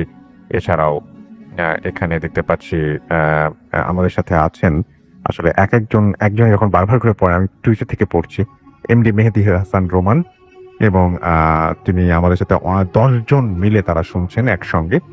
ইমতিয়াজ আহমেদ আমাদের আছেন এবং তিনি লিখছিলেন আলিফ ভাইয়ার ঘটনা সবসময় ভালো, আজও খুব ভালো লাগছে। এবং সেই সাথে তিনি এটাও লিখেছেন যে আফনান ভাইয়ের ঘটনা শুনতে চাই।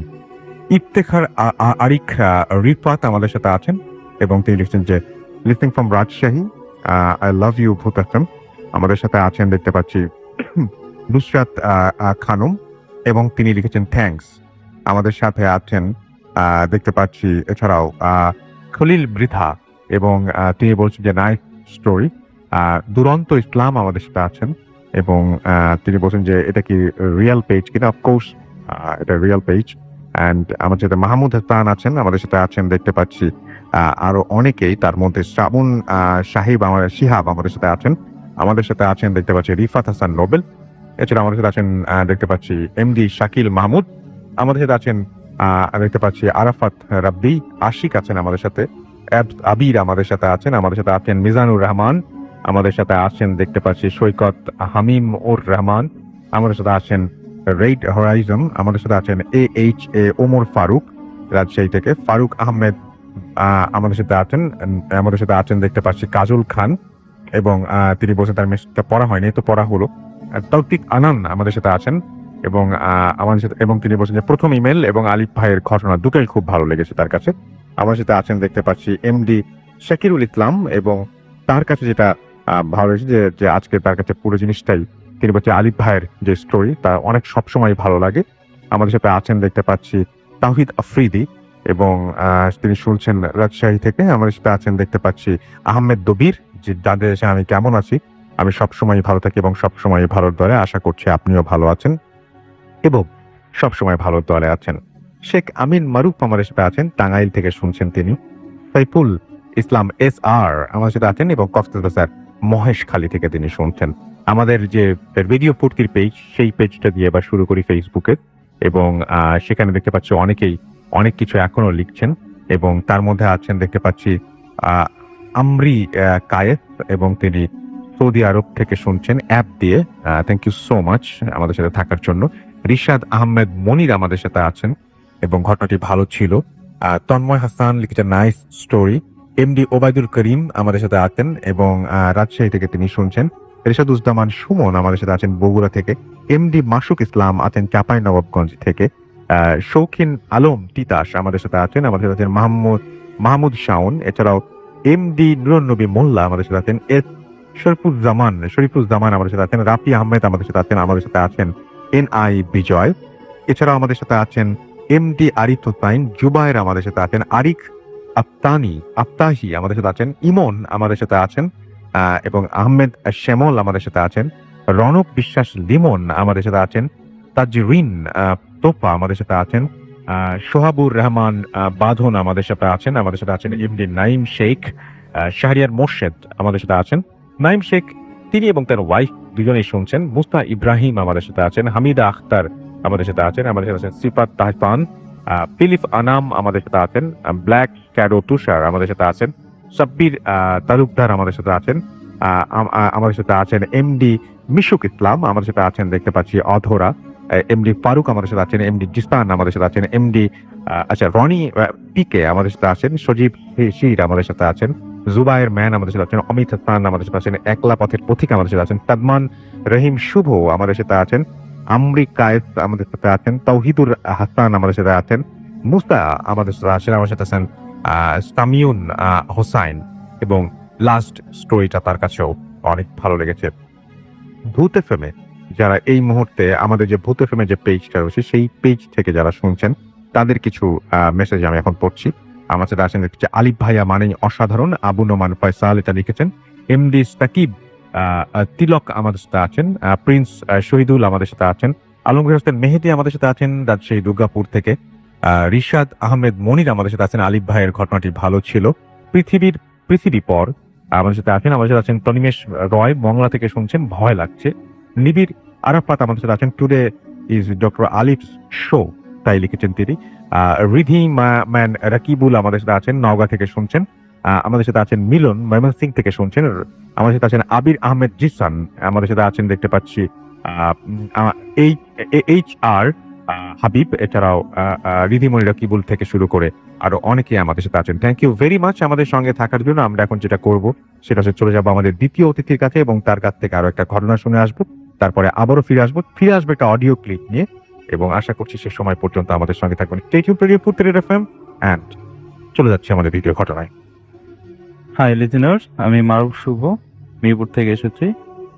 এখন আপনাদের সাথে আমি যে স্টোরিটা শেয়ার করব সেটা আমার আঙ্কেলের সাথে ঘটে গিয়েছে মুম্বাইয়ের একটা ট্রেনে। তো এই ঘটনাটা মানে সে আমার সাথে শেয়ার করেছিল কিছুদিন আগে। তো সে বেশিরভাগ সময় ইন্ডিয়া যায় এবং ট্রাভেল করে ইন্ডিয়াতে। তো একদিন সে মুম্বাই থেকে কলকাতায় আসছিল ট্রেনে। তো সে ছিল এবং তার সাথে আরো দুইজন ছিল, তারা ইন্ডিয়ান ছিল। তো তারা একটা কম্পার্টমেন্ট নেয়। তো সেখানে নিচের দুইটা বেডে সেই দুইজন ইন্ডিয়ান ছিল, আর উপরের যে বেডটা সেটার মধ্যে আমার আঙ্কেল ছিল। তার অপোজিটে যে বেডটা ছিল সেখানে সে কেউ ছিল না, ওটা খালি ছিল। তো সে রাতের বেলা তার ঘুম আসছিল না। তখন রাত প্রায় 2টা-2:30 হবে। তো সে ঘুমাতে চেষ্টা করছিল। তো কিছুক্ষণ পরে তার ঘুম চলে আসে, তো সে ঘুমিয়ে যায়। তো একটা সাউন্ডে তার ঘুমটা ভেঙে যায়।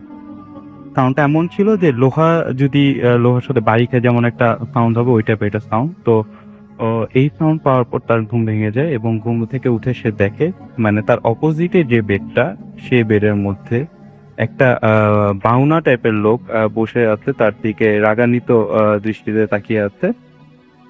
তো এই বিষয়টা দেখার পরে সে ফার্স্টে বুঝতে পারছিল না যে জিনিসটা কি। তো এটা মানে তখন সে উঠে বসে যায়। উঠে যখন সে বসে, তো সেই জিনিসটা জাম্প করে ফ্লোরে লাফ দিয়ে গেট দিয়ে বের হয়ে যায়। তো সেই ব্যাপারটা দেখার পরে সে অনেক ভয় পেয়ে যায়, কিন্তু তখন সে চিৎকারও করেনি, কাউকে কিছু বলেওনি।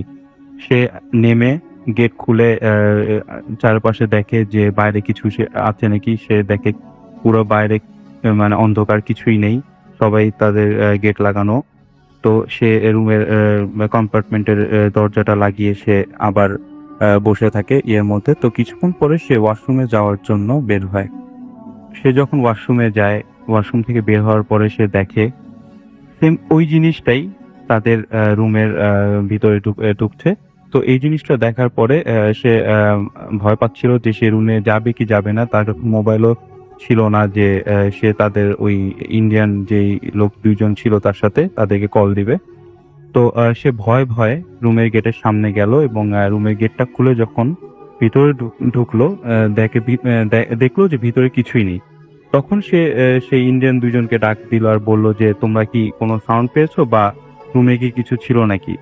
পরে তারা বললো যে না, আমরা রুমে তো কিছুই, হিন্দিতে বলছিল তারা যে রুমে তো কিছুই ছিল না বা আমরা কোনো সাউন্ডও পাইনি এখান থেকে কোনো আমরা তো ঘুমাচ্ছি। পরে এই পুরো বিষয়টা ওই দুইজনের সাথে সে শেয়ার করলো। শেয়ার করার পরে একজন বলল যে এরকম আপনি তো প্রথমবার মুম্বাই ট্রেনে ট্রাভেল করতেছেন, মুম্বাই ট্রেনে এই টাইপের বা ছোটখাটো অনেক কিছুই হয়। পরে সেই লোকটা উপরে বললো যে আপনি আমার বেডে ঘুমান, আমি উপরে ঘুমাচ্ছি। তো এই বিষয়টা তার মাথায় ছিল, কোনোভাবেই মাথা থেকে যাচ্ছিল না। তো সে যখন কলকাতায় ব্যাক করে আতল ভাই, তখন হোটেলের মধ্যে মানে সে তারপরে ব্যাপারগুলো হচ্ছিল তার, মানে সে এই জিনিসটাকে স্বপ্নে দেখা শুরু করলো তো সে কলকাতায় যে হোটেলে ছিল সে হোটেলে সে ঘুমাচ্ছিল, সে দেখতে পেল যে ওই জিনিসটাই মানে সে ঘুমের মধ্যে দেখছে যে ওই জিনিসটা ওই হোটেল রুমের মধ্যে মানে একটা জায়গায় বসে আছে বা যে জানলা দিয়ে বের হয়ে যাচ্ছে, এই টাইপের দৃশ্য সে দেখা শুরু করলো। সে বুঝলো যে এই ব্যাপারটা আসলে অনেক খারাপ দিকে যাচ্ছে। তো সে বাংলাদেশে ব্যাক করে। বাংলাদেশে এসে তার এলাকার একজন হুজুরের সাথে সেই ব্যাপারটা শেয়ার করলো যে তার সাথে এরকম মুম্বাই ট্রেনে এই টাইপের একটা ঘটনা ঘটেছে, এবং তারপরে থেকে সে স্বপ্নে ওই জিনিসটাকে দেখা শুরু করলো। তারপর হুজুর তাকে কিছু দোয়া পড়ে শুতে বললো। তারপর থেকে রাতুল ভাই ওই জিনিসটাকে সে কোনোদিন দেখেও নি এবং তাকে অনুভবও কোনোদিন করেনি। এই ছিল আমার স্টোরি রাতুল ভাই। থ্যাংক ইউ সো মাচ আপনার ঘটনার জন্য, আপনাকে অনেক ধন্যবাদ। আলী, আপনার সাথে একটু কথা বলতে চাই। সেটা হচ্ছে যে আমরা তো মানে এরকম তো নিশ্চয়ই লিসনারদের কাছে অনেক সময় শুনে থাকেন যে লিসনাররা বলছে যে আমরা অনেক সময় লাইভ শুনতে পারি না, পরে ইউটিউব থেকে শুনে। তো আমি চাচ্ছি যে আলিফ যেহেতু আছেন এই দিনই এই ঘোষণাটা দিতে।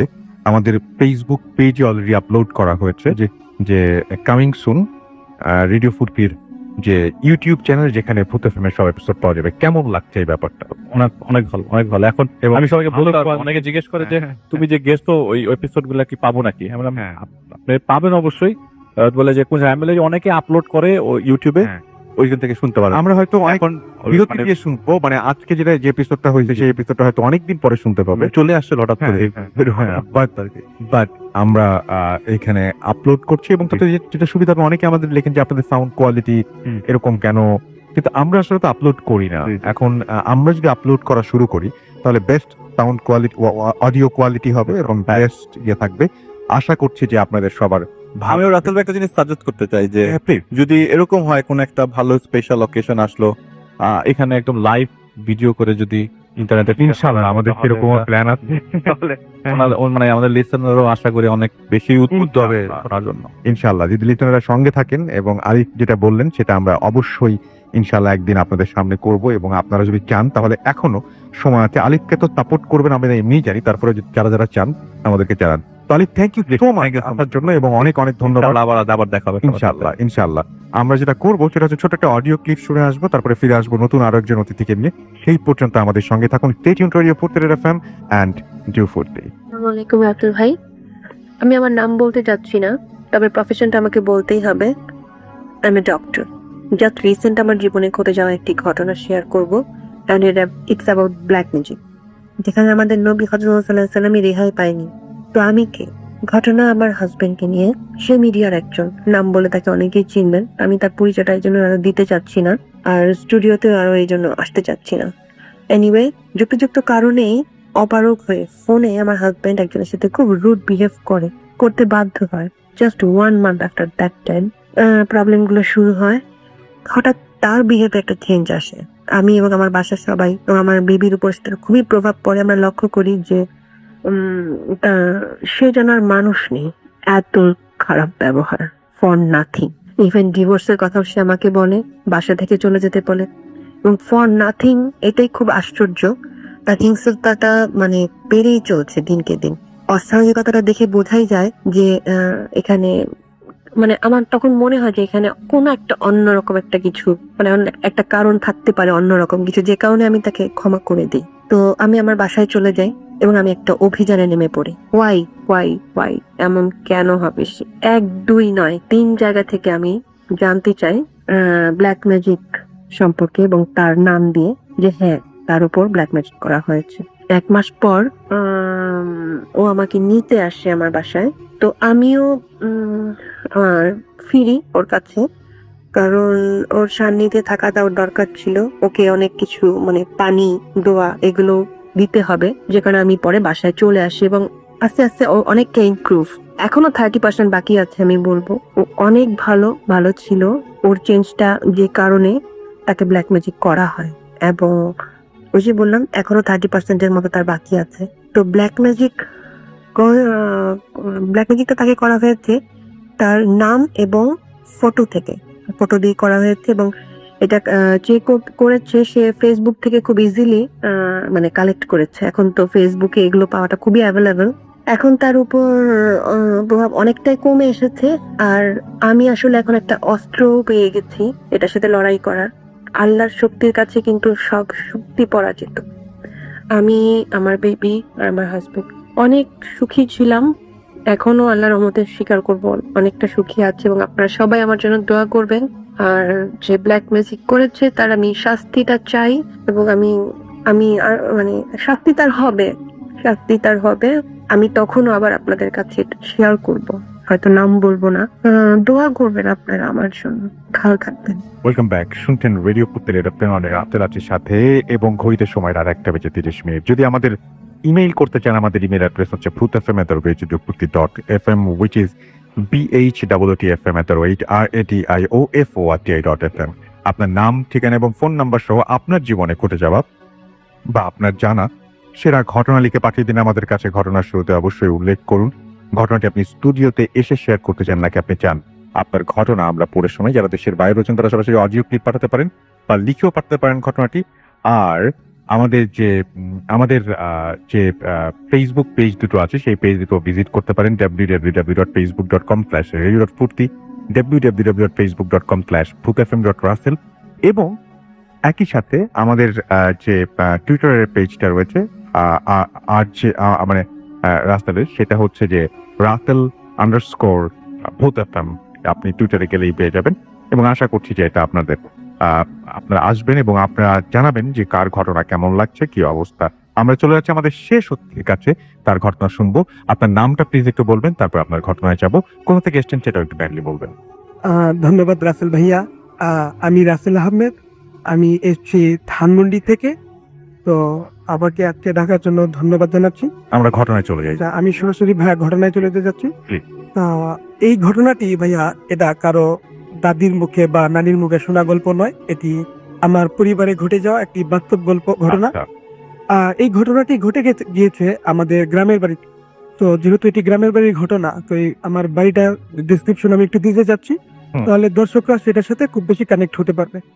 তো ভাইয়া, আমাদের গ্রামের বাড়িটা ছিল এমন একটা বাড়ি যেটা অনেকটা বাংলো বাড়ির মতো বলা যায়। তার সামনের দিকটা একটা বিশাল জঙ্গল ছিল, জঙ্গলের পাশে একটা বড় পুকুর ছিল আমাদের। তো পুকুর পারে ভাইয়া চালতা গাছ তো আপনি দেখেছেন, তো নর্মালি চালতা গাছ যেরকম হয়ে থাকে তার চেয়ে বিশাল বড় একটা চালতা গাছ ছিল পুকুর পারে। তারপরে আমার বাড়ির যে রাস্তাটা ছিল সেই রাস্তাটা সরু একটা রাস্তা ছিল, রাস্তার শেষ প্রান্তে একটা বিশাল পুরাতন আমলের আম গাছ ছিল। তো আম গাছটা এতই বড় ছিল এবং এই আম গাছের নিচে অনেক ঘটনা প্রত্যক্ষদর্শীরা প্রত্যক্ষ করেছে। তো অনেকেই রাতের বেলা মাঝরাতে সেখানে সাদা ধবধবা মুরগির বাচ্চা দেখতে পাইতো। তারপরে আরো অনেক ঘটনা ছিল, আমি এগুলোতে আসবো। তার আগে ভাইয়া, এটা আমার বড় কাকার সাথে ঘটে যায় ঘটনাটা। আমি ওই সরাসরি ঘটনায় চলে যাচ্ছি। তো আমার কাকা, তিনি সরকারি চাকরি করতেন। তো সে দেশের বাড়িতে যখন ছিল, চাকরি হয়ে যাওয়ার পর সে ঢাকায় চলে আসে। তো গ্রামে যখন ছিলেন তিনি দেখতাম ওই যে চালতা গাছে প্রতি শনিবারে এবং মঙ্গলবারে তিনি করতেন কি, একটা বিশেষ ধরনের খানার আয়োজন করতেন, যেটাকে ভাইয়া ভোগ বলা হতো। আপনি হয়তো বা ভাইয়া ভোগ বলতে অনেকে আমাদের বুঝে না। তো ভোগ হচ্ছে যে একটা, এটা বুঝানো লাগবে না, ভূতের সময় যারা শোনেন তারা আমি শিওর যে বোঝেন। ওই টাইপের মানে আধ্যাত্মিক কিছু ভূতের খাবার। তো সেখানে গদার মাছ এবং রাজহাঁসের ডিম, কাঁচা রসগোল্লা এগুলো থাকতো। তো এটা গোধূলি বেলায় সন্ধ্যার টাইমে, মানে এখনো মাগরিবের আজান দিবে ভাব, এই অন্ধকার টাইমে গাছের নিচে এই খাবারটা দিতেন তিনি, কলা পাতা করে দিতেন। তো হঠাৎ আমি দেখতাম খাবারটা দেওয়ার সাথে সাথে অনেক শত শত কাক উড়ে এসে খাবারটা খেয়ে নিত, কোনো খাবারই বাকি থাকতো না, খাবারটা খেয়ে নিত। তো একদিন বড় চাচাকে আমি দেখলাম যে যখন সে খাবারটা দিয়েছে, তো সব খাবারই সেখানে খেয়ে নিয়েছে, বাট একটা কাঁচা রসগোল্লা বাকি ছিল, এটা খাইনি। তো আমি চাচাকে জিজ্ঞেস করলাম যে চাচা, এটা কেন খাইনি, এই খাবারটা কেন বাকি রয়েছে? তখন সে আমাকে কোনো রকমের কোনো উত্তর না দিয়ে এই কাঁচা রসগোল্লাটা পানিতে ফেলে দিল। ফেলে দেওয়ার পরে আমাকে কোনো উত্তর দিল না, এবং সে আমাকে বলল, তোমরা এই বাড়ির এই চালতা গাছের নিচে তোমরা আসবে না, তাছাড়া সব জায়গায় তোমরা যাতায়াত করতে পারো, সমস্যা নেই। আর আমাকে বলেছে রাত নিশীতে যেন আমি বাইরে না থাকি। কিন্তু আমার চাচার একটা অভ্যাস ছিল, সে মধ্যরাতে বিভিন্ন এই যে ইংরেজ আমলে বানানো ব্রিজ গুলো, এই টাইপের ব্রিজ, বড় বড় গাছের নিচে বসে বসে বাঁশি বাজাইতো, মাঝরাতে সে ঘরে ফিরতো। তো এরকম হইতো। তো একদিন রাসেল ভাইয়া, আমার এক বন্ধু সে অসুস্থ ছিল, যে কাব্য, তারপর তার ভাইয়া ছিল শিশির, সে আমাকে ফোন দিয়ে বলেছে রক্ত লাগবে। তো আমি তাকে রক্ত দিতে গেলাম, আমি হচ্ছে বি পজিটিভ, সাথে আমার ভাই রনিকে নিয়ে গেলাম। তো ভাইয়া তারপরে রক্ত দিয়ে যখন আমি বাড়িতে ফিরবো, তখন খুব মাঝরাত হয়ে গিয়েছে ভাই, এটা প্রায় আপনার 2টা বেজে, প্রায় ঘড়িতে 2টার পরে হয়ে গেছে, 10-15 হবে। তো আমি আম গাছের এই যে রাস্তাটা দিয়ে ফিরবো, তখন আমি এই রনিকে পাঠিয়ে দিয়ে আমি যখন একা একা ফিরতেছি, তখন আমি দেখলাম আম গাছটা দিয়ে যখন আমি ক্রস করব, তখন আমি এখানে দেখলাম একটা সাদা ধবধবা কাপড় পরে এক বৃদ্ধ মহিলা আম গাছের নিচে, তিনি গুনগুন গুনগুন গুনগুন করে কান্নার আওয়াজ করছেন। তো আমি যখন মাঝরাতে এটা দেখলাম, আমার মনে হইলো যে আমি হ্যালোসিনেশনে ভুগতেছি, মনের ভিতরে একটু ভয় ভয় ছিল, এই জন্য বোধহয় আমি এমনটা প্রত্যক্ষ করতেছি।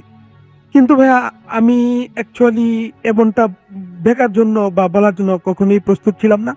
আমি ঘটনাটা ভালো করে বোঝার জন্য আমি আম গাছটার কাছে গেলাম, গিয়ে দেখি ওই সাদা ধবধবা শাড়ি পরা মহিলাটার হাতে, বৃদ্ধ মহিলার হাতে এক হাতে কিছু ছোট ছোট মুরগির বাচ্চা, আর এক হাতে একটা ছোট বাচ্চা। সে করতেছিল কি, ছোট বাচ্চার আঙ্গুলগুলো এমন ভাবে কামড়াচ্ছিল, আঙ্গুলগুলো থেকে লাল টকটক করে রক্ত পড়তেছিল।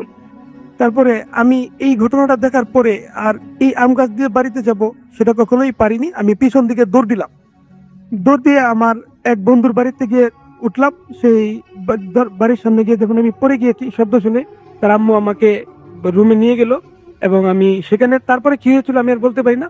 তো সকালবেলায় আমি তাকে ঘটনাটা বলার পরে, তিনি আমার বড় কাকার কাছে সেটা গিয়ে বললাম, বড় কাকা তখন আমাকে ওই দিনের ঘটনাটা বললো, যে ওই দিন যে রসগোল্লাটা কাকে খায়নি, ওইটা কেন খায়নি, কারণ ওটা কেউ একজন স্পর্শ করেছিল, খেয়ে নিয়েছিল, এই জন্য সেটা খায়নি। তো ওই দিন রাতের বেলা আমার কাকা যখন, আরেকদিন রাতের বেলা আমার কাকা মাঝরাতে যখন বাড়িতে ফিরতেছিল, সে একটা ডিশের মধ্যে কিছু ইলিশ মাছ আর কিছু এটা তো আরেকটা ঘটনা মনে হয়। না না, ওই ঘটনাটাই নিয়ে সে বাড়িতে ফিরতেছিল, তখন ওইখানে সে অনুভব করলো কেউ যেন তাকে আম গাছের নিচে পিছন থেকে ডাকতেছে। তো সে এটাকে কান্না দিয়ে, তার নিজের খুব ভার লাগতেছে শরীরটা, সে চলে আসলো, সাহস দেখে চলে আসলো। এসে আমার চাচি দরজা খুলে রেখে ঘুমায়, কারণ সে রাত বিরাতে ঘরে ফিরে, এই জন্য। তো সে হঠাৎ করে ধপাস করে রুমের সামনে এসে দরজার ভিতরে রুমে পড়ে গেল। পরে গিয়ে সে যেভাবে পড়লো, যে জায়গাগুলোতে সে আঘাত পেয়েছিল, সেই জায়গাগুলো অ্যাবনর্মাল হয়ে গিয়েছিল, সে কথা বলতে পারতো না, বোবা হয়ে গিয়েছিল। তারপর এটা নিয়ে আমরা তাকে অনেক চিকিৎসা দিই, অনেক ট্রিটমেন্ট দিই, এই ভালো না হয় কবিরাজি চিকিৎসাতে যাই, তারপরেও সে যখন ভালো না হয়, তারপরে এইভাবে সে অনেক দিন অ্যাবনর্মাল প্যারালাইসিস ভাবে সে বেঁচে ছিল। তো 1 বছর হয়ে গিয়েছে, আমার কাকা মারা যায় এই ঘটনার কারণে। এই ছিল ভাই আমার ঘটনাটা, এটা Thank শেয়ার you. করতে দেওয়ার জন্য অনেক ধন্যবাদ। থ্যাংক ইউ সো মাচ, আপনি কষ্ট করে এসেছেন, সেজন্য আপনাকে অনেক অনেক ধন্যবাদ। এবং আশা করছি যে তার এই ঘটনাটি আপনাদের কাছে ভালো লেগেছে।